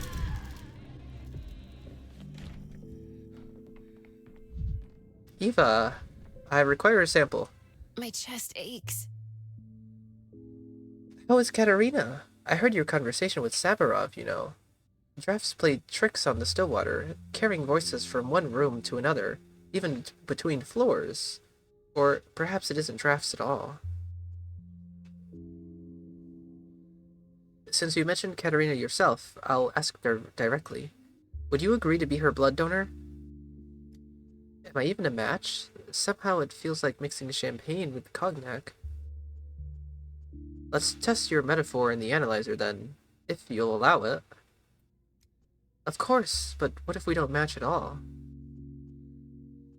We'll see. The analysis takes time, so I'll have to choose whose blood to test first. Oh, I will? Another vial. I have a sample of Eva's blood. Okay, let me prepare my prototype charge, the projectile, and then we're gonna start testing blood.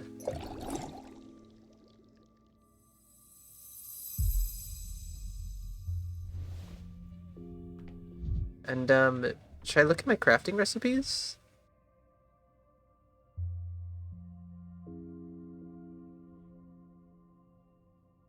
I can make regular morphine. Are any of these better than, morphine? I don't know. What do you got? Morphine, reagents, bromide, Miradorm, herbal mixture, morphine. Maybe I should go rob the rioters, because they'll give me a lot. Okay, vials of blood. Yulia's blood is suitable for transfusion. Saburov's men will invite her as a donor. Okay. Donor found. Yulia's blood is suitable for Katerina. They'll send for her, and I'll head to the rod as soon as possible. Let's go.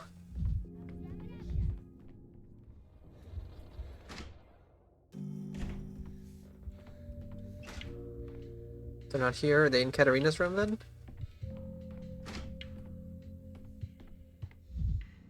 Where is everybody and everything? Yes, Bachelor Zinkovsky, I hope that whatever business you chose to attend to instead of helping my wife was truly important. I hope you are satisfied. What? I've done nothing but this all day today. Yes, I was forced to delay, but we had already begun the preparations. I'm ready to return to the matter now. They say you spent your whole life studying death, yet you never grasped the most important thing. Death waits for no one. You are too late. Katerina's gone. Death has taken her. I was only gone a few hours. When did she die? Leave. Just leave.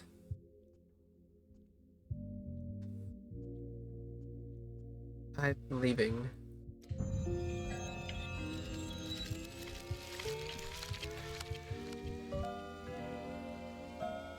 Huh? I didn't perform a successful operation. If I so much as mentioned escape, Saburov will sooner throw me in a cage than help. But Katerina died among the town's thousands of victims. This one is personally on my conscience.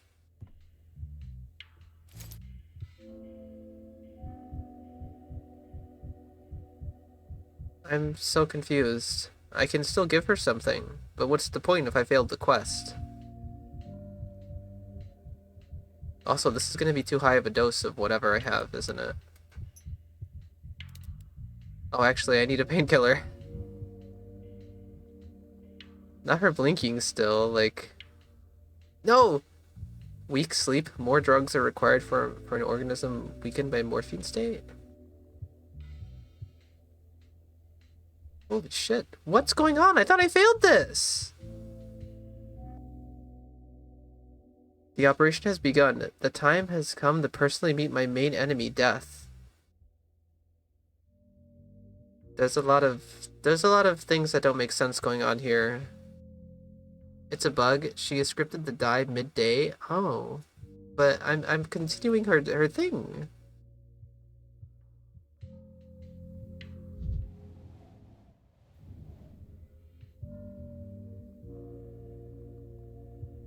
Why is it working? I don't know. I'm so confused.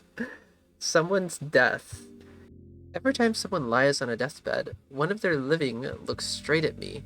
How strange it is to feel the gaze of someone still alive.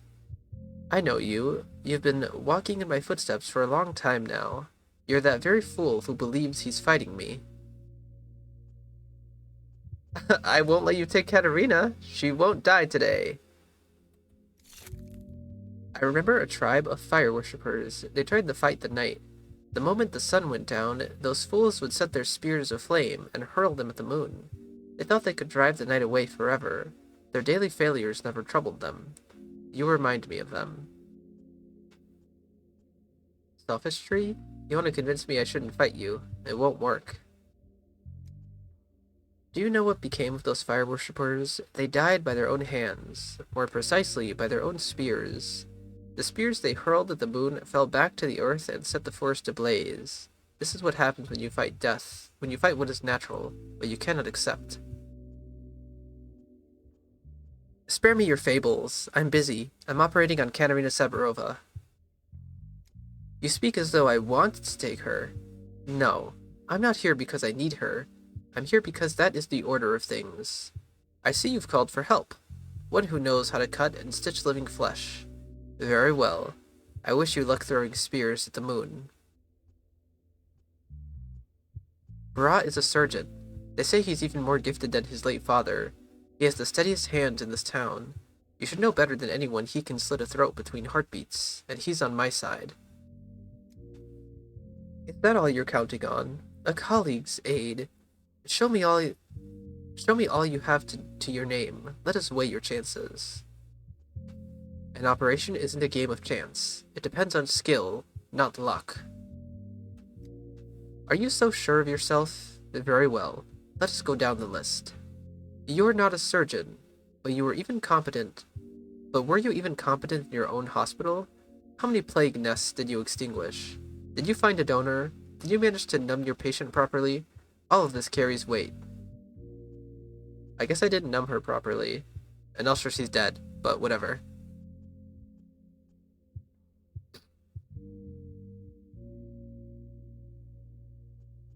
Fine. Bring out your cursed metaphorical scales. You prepared well for our meeting. You were useful in your little toy hospital, and you didn't let the plague raise its head in the town, stamping out its nests. You have something to place on the scales, but will it be enough to outweigh my burden? How petty you are. Is he really considering how well I fought the plague? You've failed to numb your patient, to find the proper dose. Admittedly, it is difficult, with her fondness for morphine. Now she may well wake during the operation, flinch from pain, and then even a steady hand will fail to make a true incision.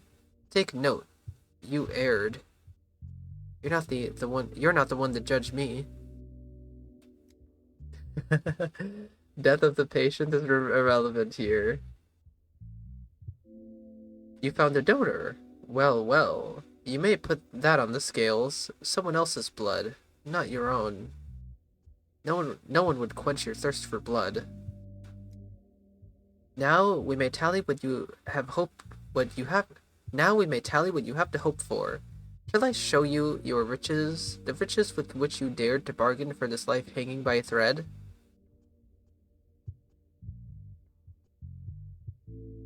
I won't be more prepared today than I am now. Go on, show me. What? Someone's death? Wait, I'm so confused. I trade for all of these things? Bandages, needle, shell, and egg? And this is dependent on how well I prepared? Medical knowledge always with me. That's 11. Ruben's aid. I respect his aid. Destroyed sources of infection. I have already dealt several blows to death when destroying Shabnak, a monstrous spawn of the plague, or the plague itself. Perhaps the battle took place in my head, but the contagion level dropped rapidly after eliminating each focus of infection. Correct diagnosis. Backup donor. But why do these all cost 1? I don't understand what I'm supposed to trade for. Bandages, the blood has dried and reeks of pus. Needle, my temples ache from looking at it. But the thread is intact. Shell, it is hollow inside. And egg, it seems as if a baby crying can be heard from inside. The most precious item. How to balance the scales to obtain it? We need the egg? But I can only offer 4 things, and everything is only 1. I can't afford the egg. Maybe I should trade for the most expensive thing I can afford, which is 14. Which would be the needle, I guess. I guess if I had accurately given her more morphine, I could have done something more.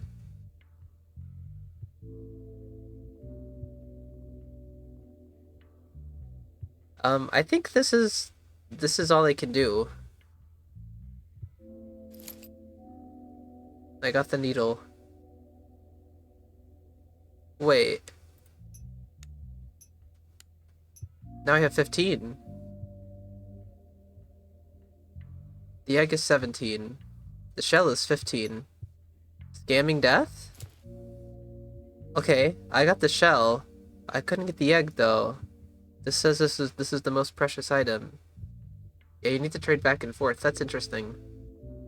It seems that I didn't have everything I should have had. But this is what I got, the shell. Enough. Step aside, Doctor. Everything has a limit, including a human being. She has reached hers. Her body is broken beyond repair, no longer fit for life. It is time to put an end to her suffering. Why? What did I do wrong? You think this is about you? As if anything depended on you. Step aside. I do not interfere with your work. Do not interfere with mine. I made a mistake, but I'll try again. And next time I'll overcome you.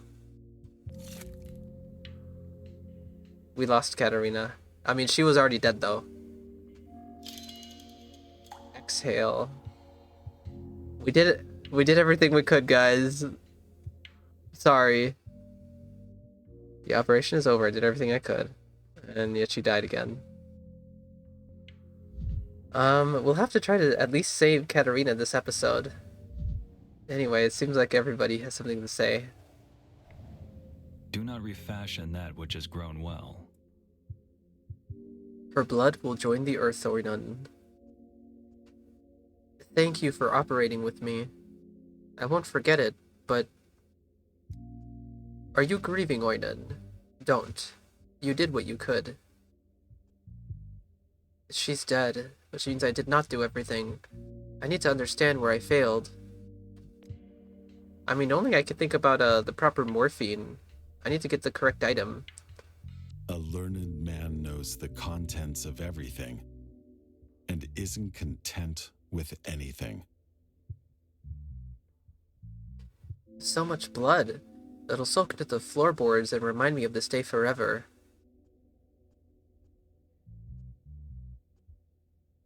Wait, are these the same thing? The blood on the floor, Saburov, isn't the worst trouble right now. The blood on the floor, Saburov, isn't the worst trouble right now. The punctuation is the same.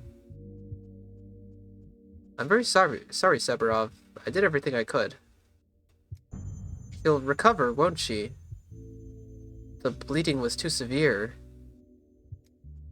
It'll be fine. We'll manage. I'll hire a nurse. I'll get the best medicines. We'll get through this together. Yeah, very buggy. You're not listening, Saburov. Your wife is dead. Why are you saying that? I just heard her screaming. Katerina can't be dead. That's impossible. What are you standing there like an idiot for? Do something. She hasn't been breathing for over 10 minutes. She bled out in your hands?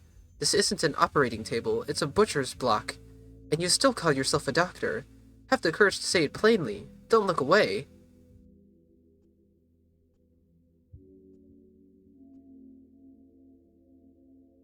If you want someone to take your rage out on, I'm at your disposal. But it won't help Katerina. Get out. Get out before I... Just go. Say nothing. Leave me with her. As you wish.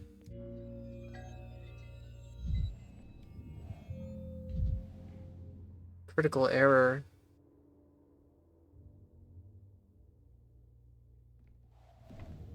Shall it rain? Shall it snow? Don't ask again. I don't know. You know, while the blood was leaving me, I thought I felt a thread winding around my hand. A sort of fate, perhaps. One never knows. Since then, I worry about Katerina more than I would have thought possible. So don't delay, Denkovsky. I dislike it when doctors circle the truth. Say it plainly. How did the operation go?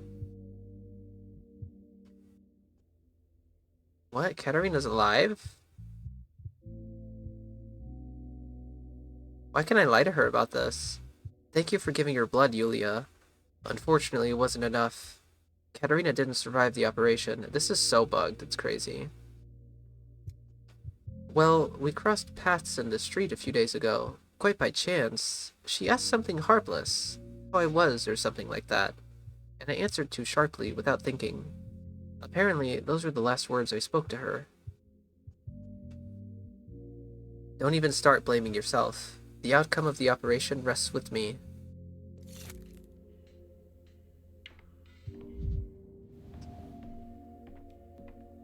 The seam must not split.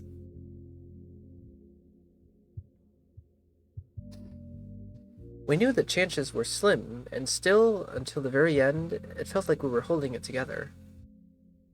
Thank you for agreeing to help, Ruben. A surgeon's hand must be steady. I saw your hands trembling, Denkovsky. You shouldn't be operating. Not a shred of tact. She's dead and you're showing off. Ruben is an idiot. Sorry guys, we failed. What's this? A specimen of kin culture? No need to be expert. No need to be an expert to connect it with childbirth. Prehistoric fertility goddess figurine. Kinda reminds me of an albino. Okay, we failed, but we won't Huh? Hello? Why are you here? Our door's locked. Yeah, unfortunately we failed, but we'll do this again, and we won't fail this time. But first we need to fight the Shabnak? Hello? Oh no. Inquisitor's lackey, I'm busy right now! I was instructed to inform you that the esteemed Inquisitor awaits you in the cathedral. I am to bring you the moment I found you. Am I to be marched there under guard? No, but it's urgent, so I have orders not to let you walk off. Naturally, nothing is ever not urgent with the Inquisitor. God damn it, I really want to focus on fighting the Shabnak, but this has to be done today. Andre was supposed to kill you, damn it. What was that about?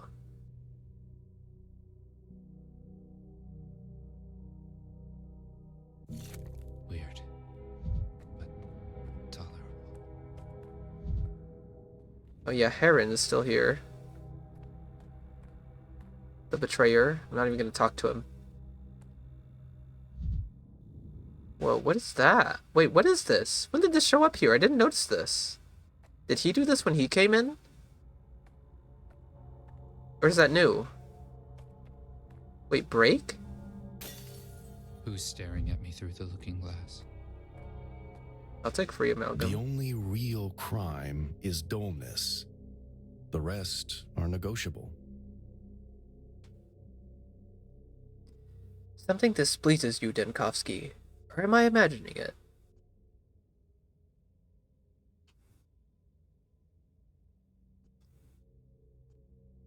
You know, it just irritates me when I'm called in if the topic is kept from me.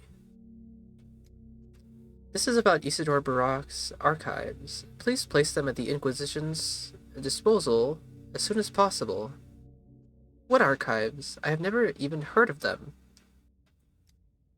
Always the same with you, Doctor. Denkovsky, your answer does not even hold up to common sense. Never mind what the Inquisition already knows. What precisely do you mean? Look, it is known that the late Isidore Barak, the finest physician this town had, once faced an epidemic of the sand pest, and he managed to stop it. So it is reasonable to assume that an educated, seasoned man like him kept notes, patients, methods, results. Tell me, is that not the logical conclusion? Isidore Barak merely isolated the infected quarter. I'm not sure he achieved anything beyond that. Since the last epidemic, de facto never spread beyond the quarter joining the abattoir. The elderly Ogimsky took the notes into his custody. He kept them until the night before last, when they were stolen. This is alarming. Why would anyone steal records of the first outbreak? Leave the search for culprits to the Inquisition. I have a different question for you. My esteemed secretary informed me today that on your third day, barely have taken command, you requested a copy of the archives for your personal use. Did I? And I personally copied the archives out by hand and placed the copy into your hands, Doctor. What? So the originals are gone, but thanks to you, Denkovsky, we still have a copy. Hand it over, among other things, and it will tell us what value it held for the thieves, and what surprises we should brace for now. You are not listening, are you? Heron has it wrong. I never requested any archives. I did not even know they existed. And you expect me to believe that? First, anyone in your position would want to study a predecessor's experience. Second, why would our secretary, yours and mine, invent such a story? Denkovsky, let us pretend I did not hear your absurd attempts at denial. I suggest we ask him, mine and your secretary, why he is lying. Doctor, do not force me to point out just how, imperfect your memory is. You are forever confused, especially in paperwork. I know that better than anyone. I handed Isidore Barak's archives to you personally. into your own hands. And when exactly do you claim I asked you for this archive? Come now, remember, you had barely taken command, and your very first demand was that I produce the archive of the first outbreak. I will give you your due. It suggested you might be worth something? Pity the illusion dissolves so quickly. Yes, something comes back to me. The third day, just give me some time. The Inquisition expects the archives from you today.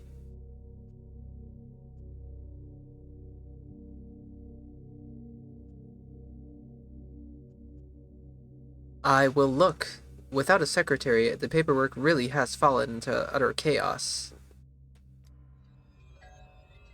Okay, missing archives. Now we have to go back to day 3? That costs so much amalgam. I have 2 threads. The first broke yesterday. The second on the 3rd day after arriving in town. I need to check both.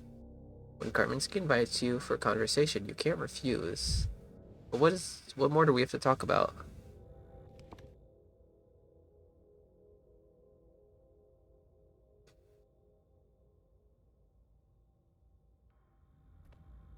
A time loop, or a timely noose. Time loop? I've been expecting you, Denkovsky. I wanted to say thank you for closing off that street in the atrium for the residents. I am glad that your understanding of quarantine measures goes beyond contagion.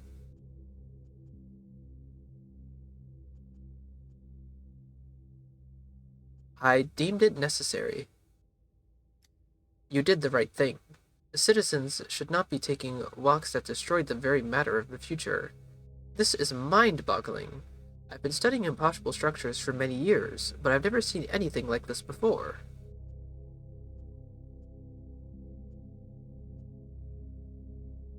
I haven't seen you so excited before. May I ask what changed?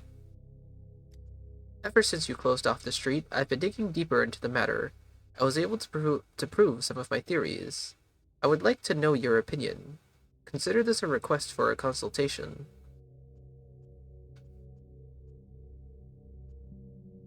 Could you be more specific? I already expressed my opinion by closing off the entire street. I need your medical advice. Could you list, let's say, traits that make persons disposed to efficient strolls down that street in the atrium? And conversely, traits that make them indisposed?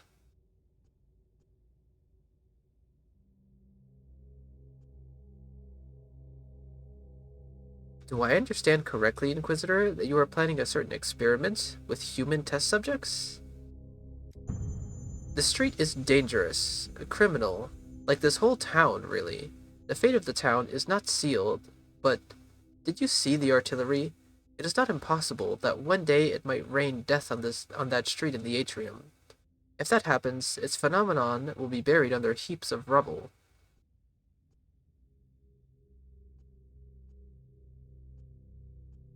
Can you not give orders to the army with all your inquisitorial authority?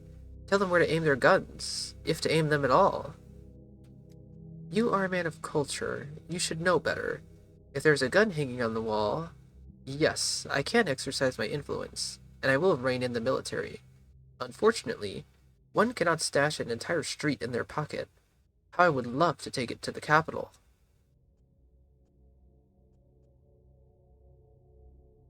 The whole town, thousands and thousands of lives are in danger, and you worry about a street?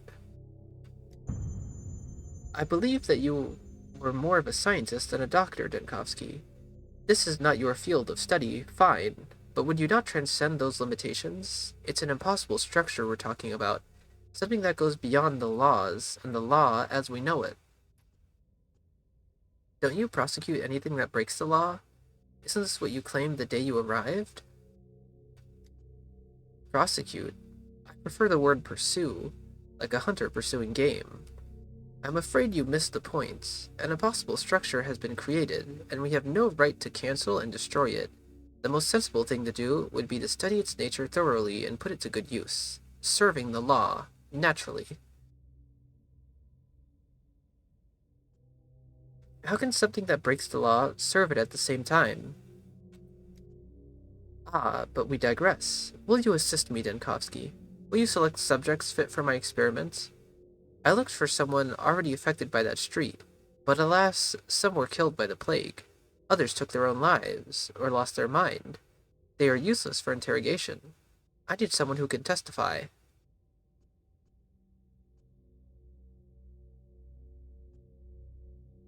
It's me who you're looking for. I walked down the cursed street and survived.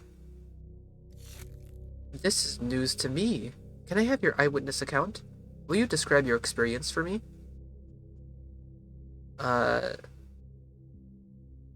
Sure.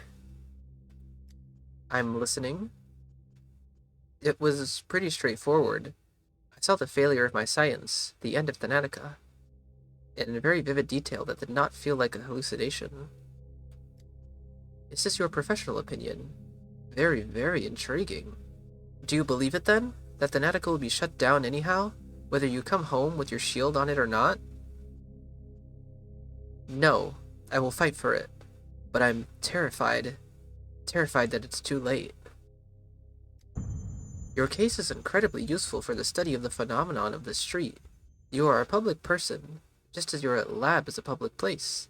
It's easy to trace cause and effect, or the hypothetical lack thereof. Imagine reaching all your goals, defeating the deadly infection and saving this backwater town, only to find out that it was all for nothing, for even you cannot save your great project.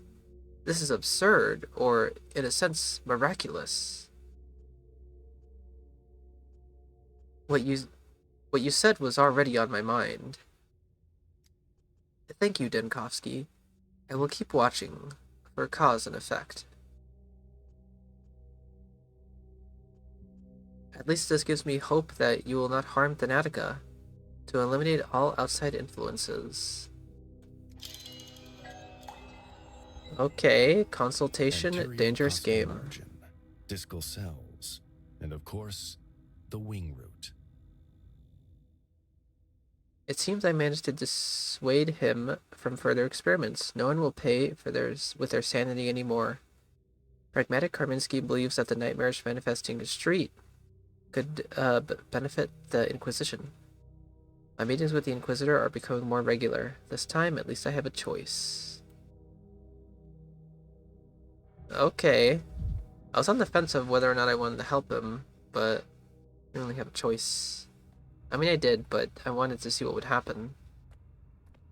Apathy is going to drain my amalgam, and I want to go fight the Shabnak real quick.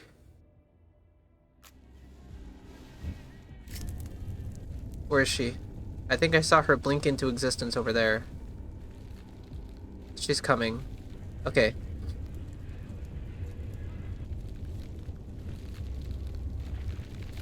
Please don't be green. Is that normal? Okay, good, I got her. I haven't seen the doppelganger Shabnak in forever. Alright, I failed to save Katerina, so let's do it again.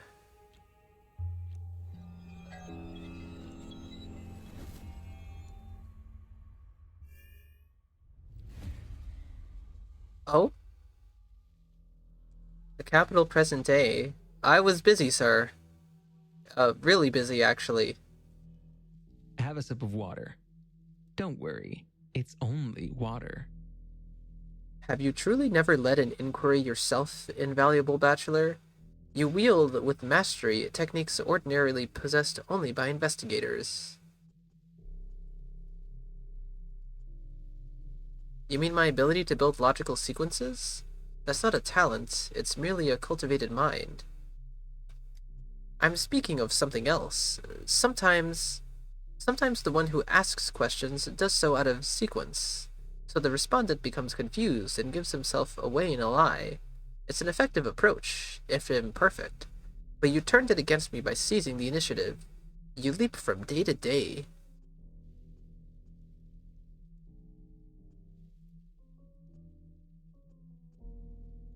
I'm speaking of what matters, and you keep throwing me off.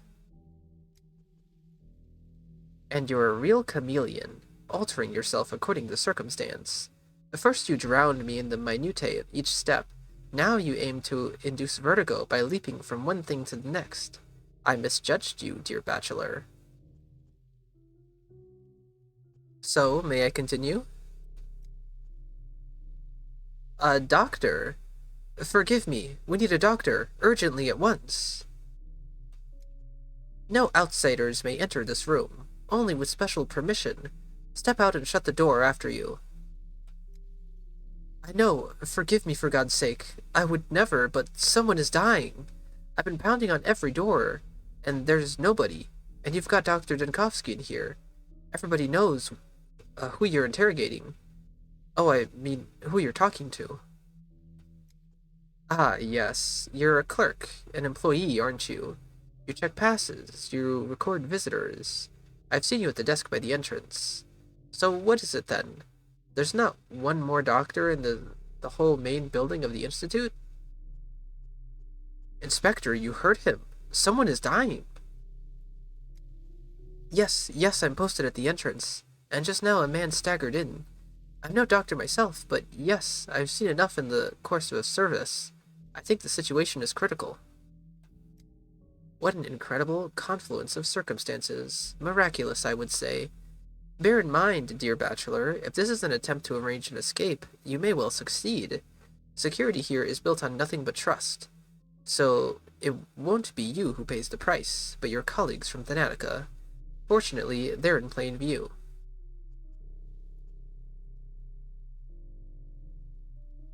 I'm not running anywhere. By the law of service to life, any doctor, even condemned to execution, is indeed obligated to aid the one in need. If there is no other doctor, I am obliged to give you that opportunity. Go. Regarding an escape, I've made myself clear. I'm coming. Oh my god, can I finally look at this? Eastor Barak's message. My dear Bachelor Denkovsky, I was dismayed to learn that the powers that be intend to shut down your laboratory that earned its renown through your thanatology research. Is it true they branded your work scientific extremism? If some deem the study of death, aging, and necrosis futile, I have found a case that will silence them and restore your good name.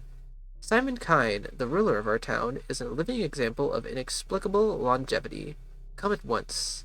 This discovery could be a sensation, save your lab, and bring you fame. Your faithful colleague, Isidore Barak. P.S. I have already spoken to Simon. He agreed to assist a scholar of your renown in this endeavor. We have great respect for daring ideas and far-fetched projects. Yeah, this is just the thing that drew me to town in the first place. Okay, someone is dying? Oh, straight to the morgue, huh? Why? Thank you, Doctor. At first he was calm, and then he just went berserk. Started shouting for us not to touch him, not to come close. He's coughing hard. Why did you bring me to the morgue? Let me tell you how it happened. A man stumbled in, shaking, barely on his feet, wanted to tell me something, but couldn't string two words together. I opened the logbook to see which of the doctors is closer so I can run to them, and he's already heading off somewhere. I go after him, and he goes straight to the morgue, like it's on purpose, and walks with such confidence, like he knows where to turn, in our corridors of all places. So he knows his way around the Institute? Seems so. In short, Dr. Denkovsky, he's in here somewhere, in the morgue. I shut the door after him just in case. I don't know what you might need, but there should be medicines in the cabinets. If you need something done, I'm right here. Once again, I'm searching for a patient in the back corners of the Institute morgue. What's his name? Oh, the prototype. Why would I need this? Medicines. Prototype. It's charged. I forget his name, but I feel like this is gonna be the guy from the ARG. Because we saw Veronica Croy in a previous Capital sequence. Fyodor Vietin? Oh.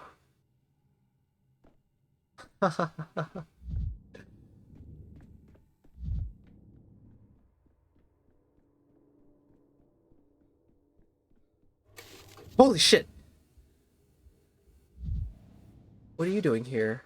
Are you my patient? Are the students having fun? That was scary.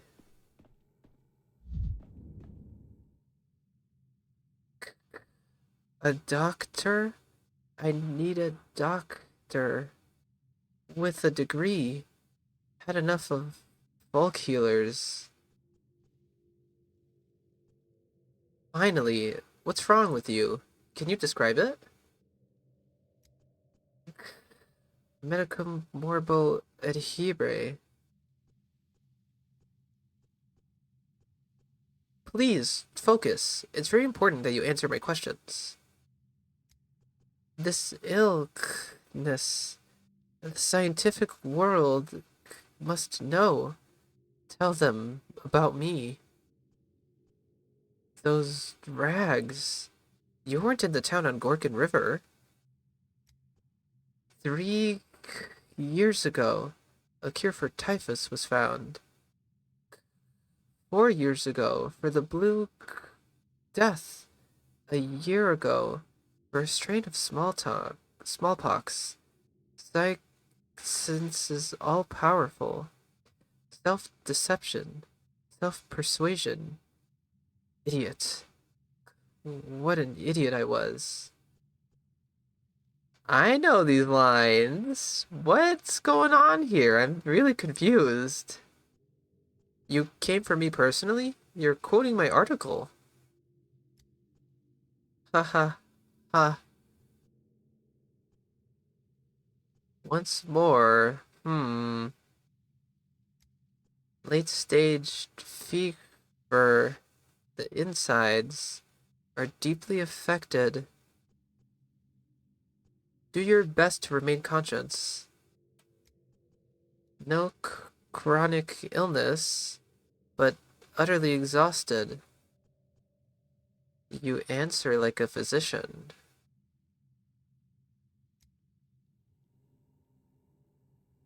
Is this me? Sand plague, sand pest. They started at the bottom for a reason.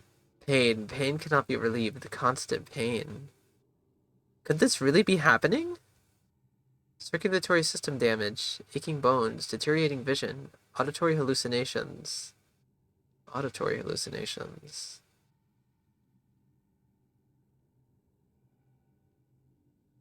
Oh no. Extensive ichthyosis, purulent obsessiveness, dehydration. Every disease in the book, goddamn! Extreme emaciation, sand-colored skin, heart failure.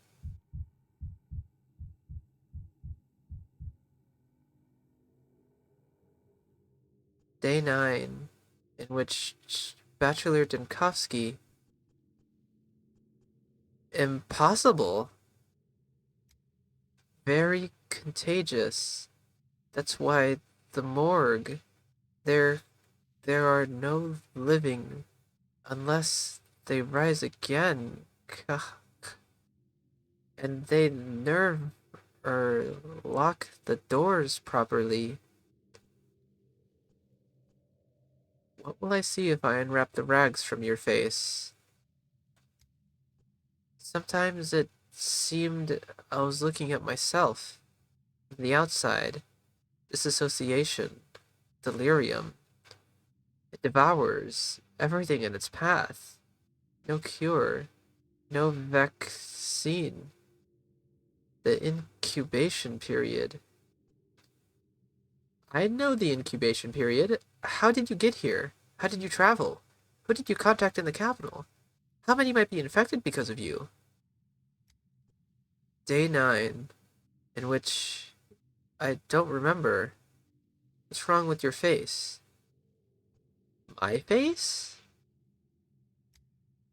Mine's an ordinary face, like anyone from the Institute.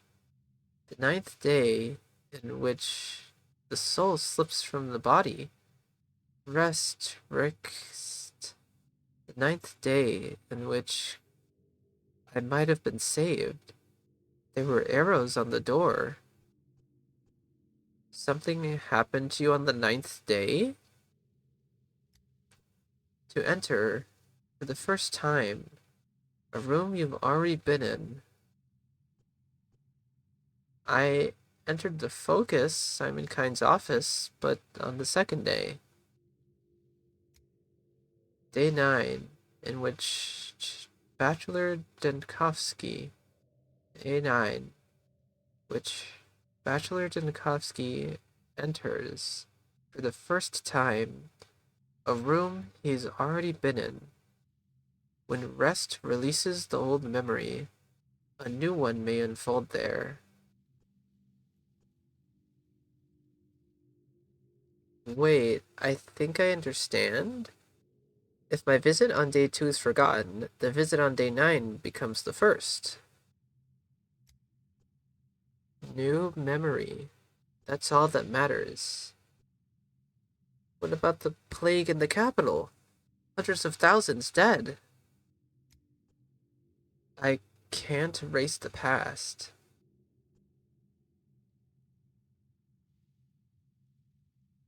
I know who you are. The rags, the Latin, the faith and science. And you know where the morgue is. I won't uncover your face. I'll erase you. The capital's patient 0. Erase me. Forget. And then the plague won't come to the capital? It won't? Do you hear me? Answer!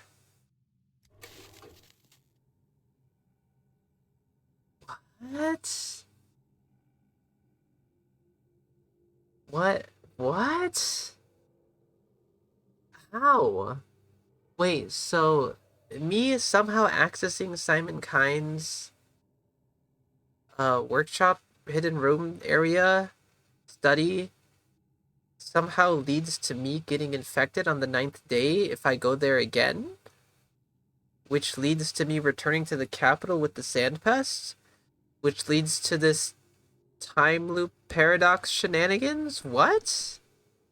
Unless I reset it? Unless I reset the first time I went there, so that the first time I enter the room is on the 9th day? What? But why?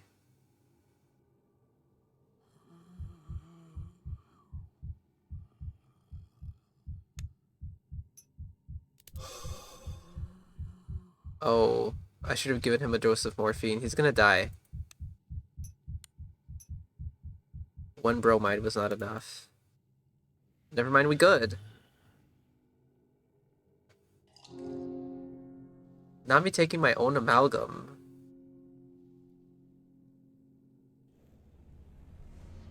What? What? What? No, what? You can't just confuse me like that. I don't understand. Day 2 was a mistake, exactly. Need to play more to find out. Okay, well that's gonna be an objective for another time. I'm still focusing on what I was working on here, right now.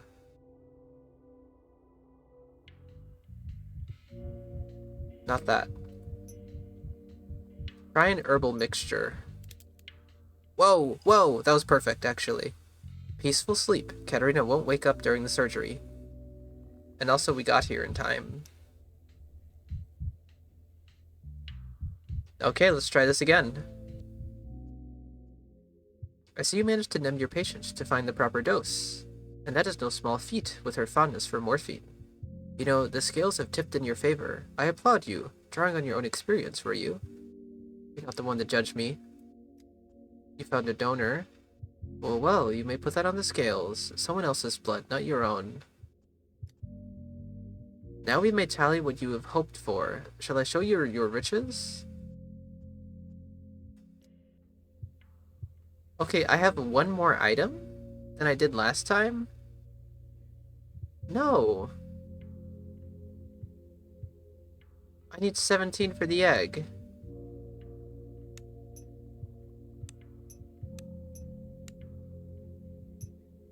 $14. Oh, wait, yeah, this is 17. We good. Just don't lose that. We gotta trade smartly. And then give me the shell for 15. Oh my god, I'm so smart. And now we have the egg. And that's a successful operation.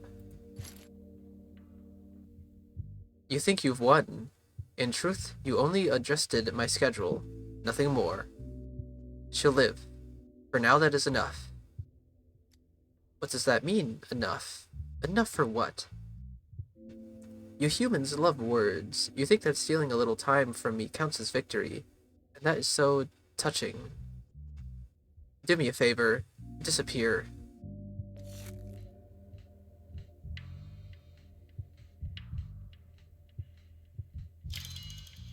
My decision echoes in the future. We did it, everyone! Everyone still looks exhausted as fuck. The operation is over. I did everything I could.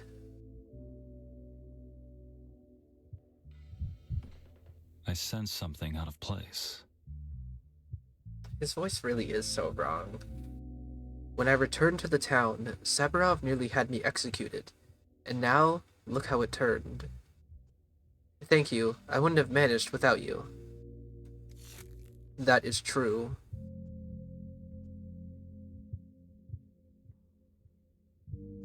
That's the Barah I know. Straight as a scalpel. You could have lied, you know. Why? Out of politeness. You have a very strange notion of politeness, Oinan. Stay as harsh as you are, Barah. It suits you. Just wait. I'll restore order. So much blood. It'll soak into the floorboards and remind me of this day forever. Strange thing to worry about, Saburov. Your wife just walked the edge, and you're thinking about the floor. I'm thinking about how much blood my wife lost. How is she? Say it straight, Denkovsky. Don't draw it out. She's fine. Congratulations, Saburov. Is it really over? On the contrary, for you, it's only beginning. Recovery will take strength from Katerina, and from you. We'll manage. The main thing is she'll live. Nothing can matter more than that. Did I understand you right, that the cyst was the cause of the infertility? Almost certainty. Almost certainly. So strange, all those years of grief and doubt over a tiny growth inside her. Extraordinary. Thank you, Denkovsky. I won't forget this.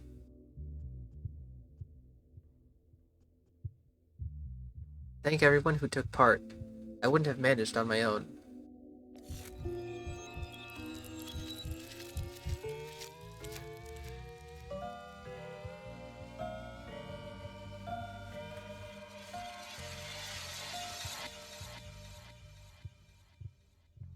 Katerina saved. Today, death did not reap its harvest in this house. How terrible is the idea of saving Katerina and in return asking her husband to let me out of the town, but there won't be another chance. Katerina's life is in danger. Saburov is immensely grateful to me. If I want to seize the moment, I need to do it now. Okay. Wanna let me out of this town, Saburov? A learned man knows the contents of everything and isn't content with anything. Such a dreary, punishing day. My chest is aching, as if it was not just her who was opened and cut, but me too.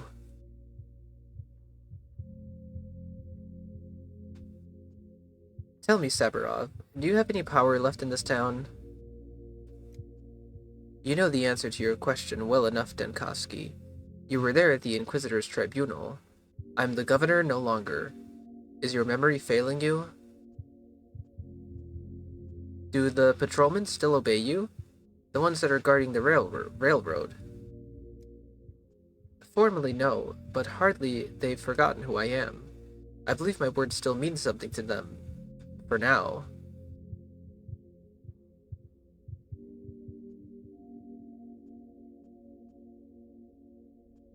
Then I'm asking you to put in a good word for me. I'm beginning to guess what you want, and I don't like it. You don't have to like it. Just do as I ask. Looks like you still haven't abandoned your attempts to flee the town. That's regrettable. But a debt is a debt. I owe you for saving Katerina. What do you want? When the time comes, an engine will move down the track. It should meet no resistance. How gracefully I have cornered myself. Your request is outrageous, Denkovsky. It takes some incredible nerve to make me accomplice to organizing an escape. I'm the governor, if only a former one. But I've given my word, and I'll have to keep it. It will all be on your conscience, but I'll help.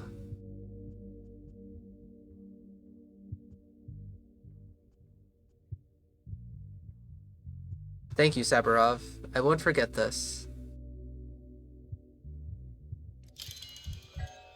New decree. Patrols. Organized street patrols by guard squads. Cool.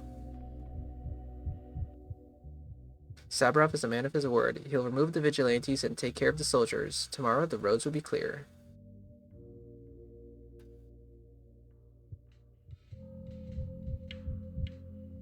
I could use some drugs.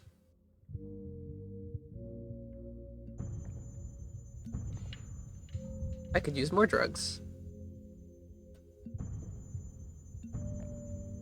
My chest feels stuffed with cotton. You know, while the blood was leaving me, I thought I felt a thread winding around my hand. A thread of fate, perhaps. One never knows. Since then, I worry about Katerina more than I would have thought possible. So don't delay, Denkovsky. I dislike it when doctors circle the truth. Say it plainly. How did the operation go? Katerina's alive. She needs quiet and time, but she should recover. You'll be able to visit her later. That is good news. Strange how relief comes when you don't expect it. I'm sure I told you we are not friends. Neighbors on the map, strangers in thought. Sometimes people live side by side and never truly meet. I'm not sure my visit would be fitting. One doesn't need friendship to visit. Sometimes it's simply common courtesy. Yes. Forgive me for doubting you, Denkovsky. Your hands lack steadiness, and you lack experience, but it ended well. Thank you, Reuben. I doubt it would have gone this smoothly without you. A surgeon's hand must be steady. I saw your hands trembling.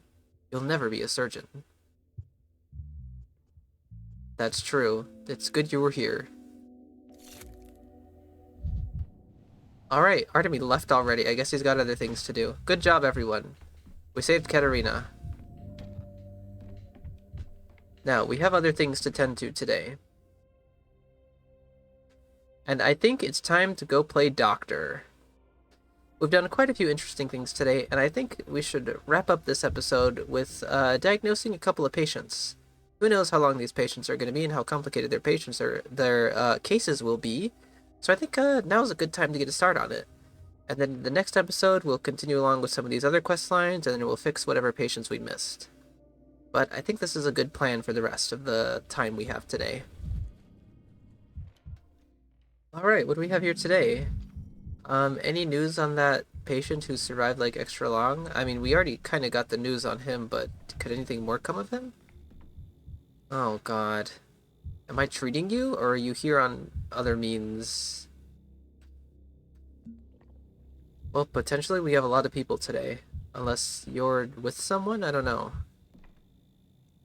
There is a life behind any diagnosis. Arithmetics doesn't govern them. The military was supposed to bring order, but it looks like it's increased disorder. By my calculations, we have 3.5 patients here to see you. What do you mean 3.5?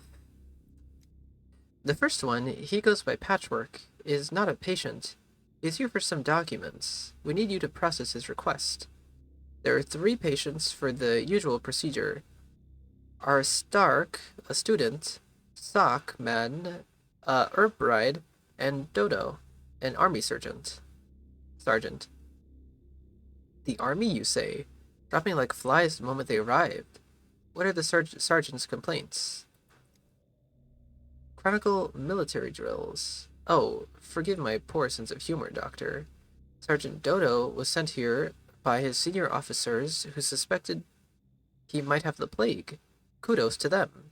The sergeant waited out the required number of hours and showed resistance to the pest. He's good for making the vaccine.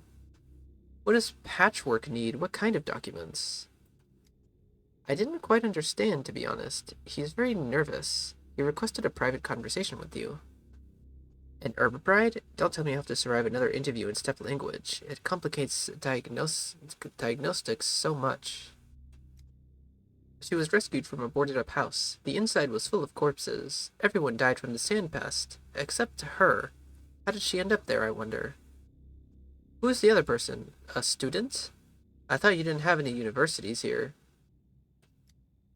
This is how he introduced himself. Student. Being the diligent man that I am, I wrote it down. The orderlies found him in an infected district, stone drunk. They mistook him for a corpse and were about to throw him onto the pyre, when Aristok woke up, just like in one of those horror moving pictures that are all the rage now. Thank you. I have my work cut out for me. 3.5 patients. Let's start with you, I guess. Patchwork. Beg your pardon. Where could I procure papers? What papers? Do you need a prescription? His eyes are red. I'm gonna write that down. I feel like he is a patient. Patchwork, widower. Fever. Red eyes. You see, I need papers confirming that me or my children aren't sick. You're Dr. Denkovsky, aren't you? Heard of the hospital? Could you issue those? Oh, head of the hospital. You're Dr. Denkovsky, aren't you? Head of the hospital? Could you issue those? How do you know you aren't sick? I mean, I feel great, and so do my kids. Will you give me the papers? Feeling good doesn't make you healthy. Please understand, I need to get my children out of town. The military said they could evacuate us from this nightmare, but they request a health certificate from a competent authority.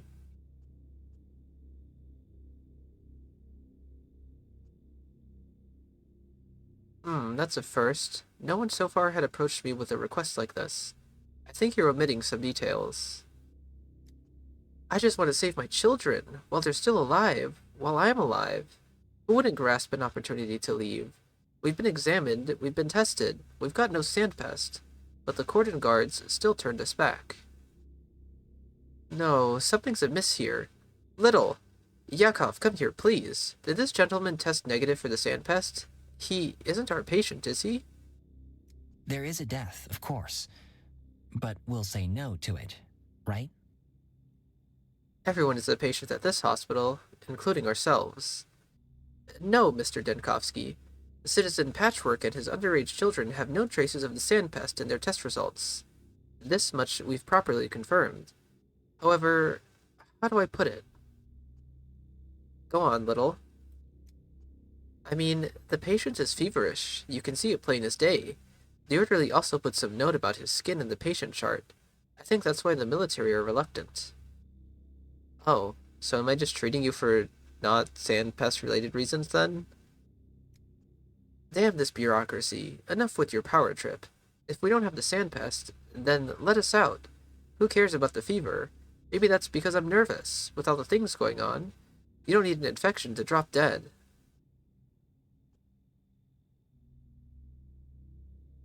Thank you for clarifying, Little. And you, dear sir, should have mentioned that the military had good reasons for questioning your health. Why can't you understand that I have children? This isn't about me. I just have to get them out. I'm begging you, issue the papers. Don't let us die here.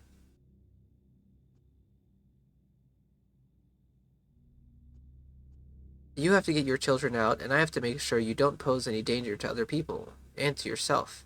Let's start with examination. I ain't got the sand past. Why can't that be enough for you people? What else do you want to find? You cruel, heartless fiends.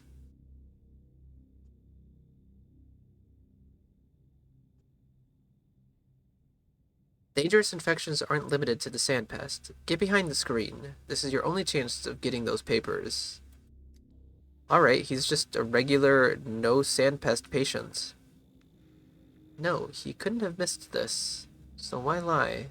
Red skin redness on the legs?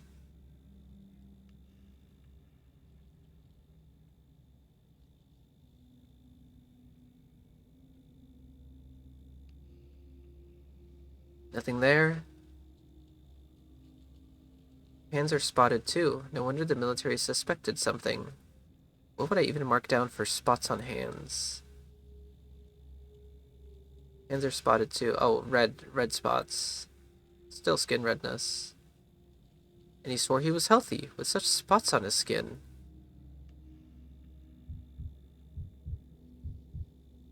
Okay. He said he had a fever. Let's check that off for sure. And then I'll check off skin redness, and then maybe something else.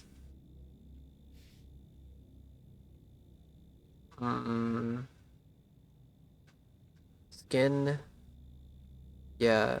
And if he doesn't address skin redness, I'll select rash. Looking like measles. Now, will you give me the papers? I'm clearly fine. No, you are clearly not. You'll have to answer my questions. I will. It's not like I have much choice. Whatever it takes to get us your permission to evacuate. You have red spots all over you. That's not something you could miss, yet you insist that you are healthy. You mean my rash? Just an allergy, doctor. Nothing unusual. Your eyes are inflamed. How will you explain that? What's there to explain? All those sleepless nights, thinking how to save my kids. If you want your papers, wait a little longer. I need to carefully consider my decision.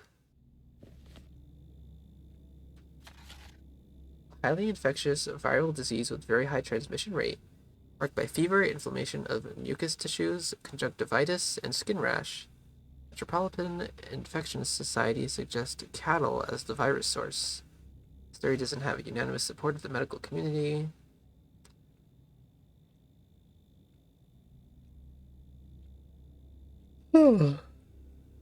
Risk groups, children, as well as people spending a lot of time with children. I think it's clearly measles. Anyway, I don't think he's allowed to leave town. That's not healthy. Anyway, I'm done with you then. Did I just diagnose this guy? Yeah.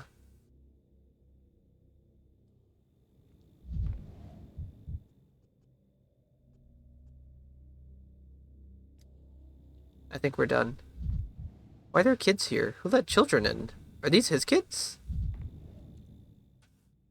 Patchwork's son. Ugh, he's got it too. Where's our dad? We've lost him, Motley and I.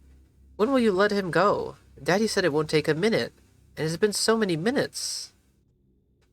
I'll let him go back to you as soon as I can make sure he's healthy. He's healthy. Ew, her too. And he always will be. That's because he's our dad. What about you, Motley? Why are you crying? Do you miss your daddy so bad? Wait, that was me saying that. What about you, Motley? Why are you crying? You miss your daddy so bad? Her throat is very sore. She can barely talk. So is mine, but big brothers never cry. I didn't even cry when Mom died. Give us our dad back. Throat, you say, and your little faces are covered in the same red spots that he's got all over him. I see how it is with your dad. A child's tear. And also a child's symptoms. Disease packs where children are sick too. Okay. Your kids have followed you to the hospital. Poor things. Didn't seeing them stir your heart? Poor things. Didn't seeing them stir your heart at least a little bit?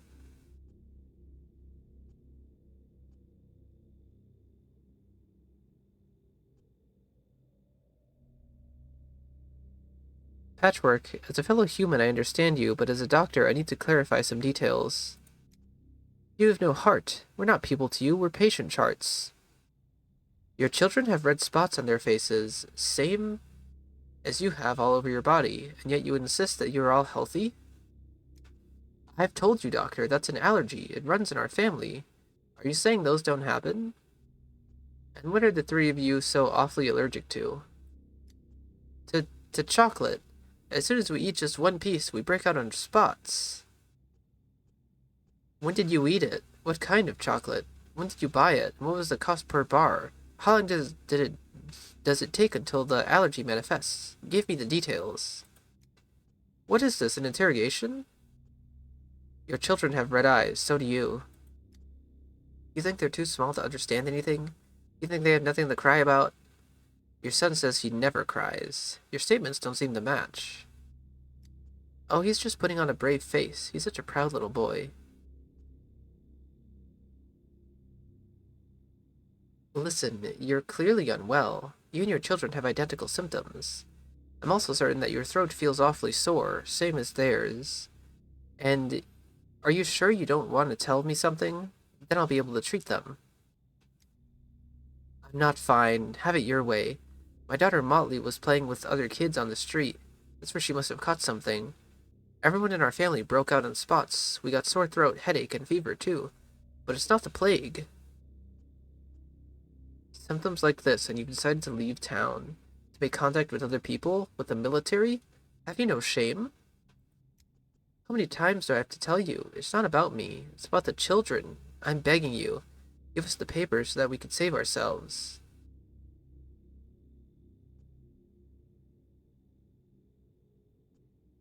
This is reckless. I can't put my name on a document stating that you're healthy.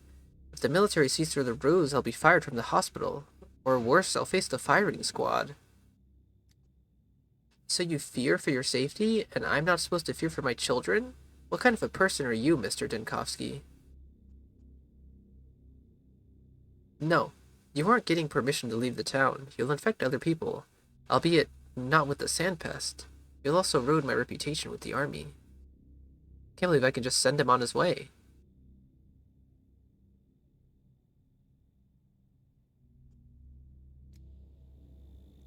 One illness for the whole family.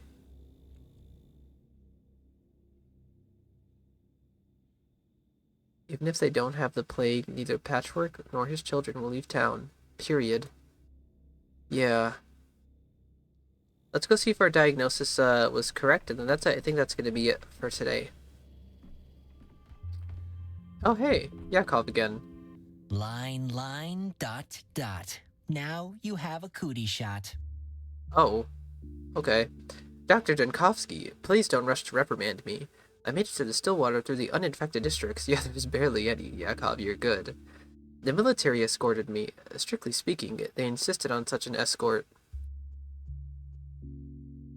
I don't like the military meddling in your affairs, in our affairs, in the hospital's affairs. They tend to think in their own way, the military way, that is, by rank. They didn't want to let a mere orderly wander around the town. They were looking for at least a sergeant, so to speak. I had to volunteer.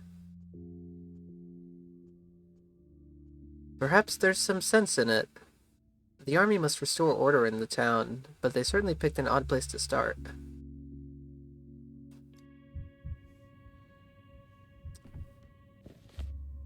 Patchwork, diagnosed correctly. Mr. Hospital Chief, it's good after all that you insisted on diagnostics. Your pills helped both me and the children. I don't feel sorry for myself, but that they're not suffering anymore. For that, I bow to the ground before you. If only we didn't catch the plague now. Patchwork. I mean, surely I could just give him his paper now that they got their treatment, but whatever. Anyway, that brings us to the end of today's episode. We have successfully saved Katerina. Kind of got a glimpse to some weird time loop shenanigans. I guess I have to go into Simon's study, but also stop myself from going into his study. And we got to finally question Peter on what was going on with the polyhedron, although I am still confused about that. Anyway, next time we will continue on with this day and wrap up all the other objectives. But that's it for today. Thank you for watching, and goodbye.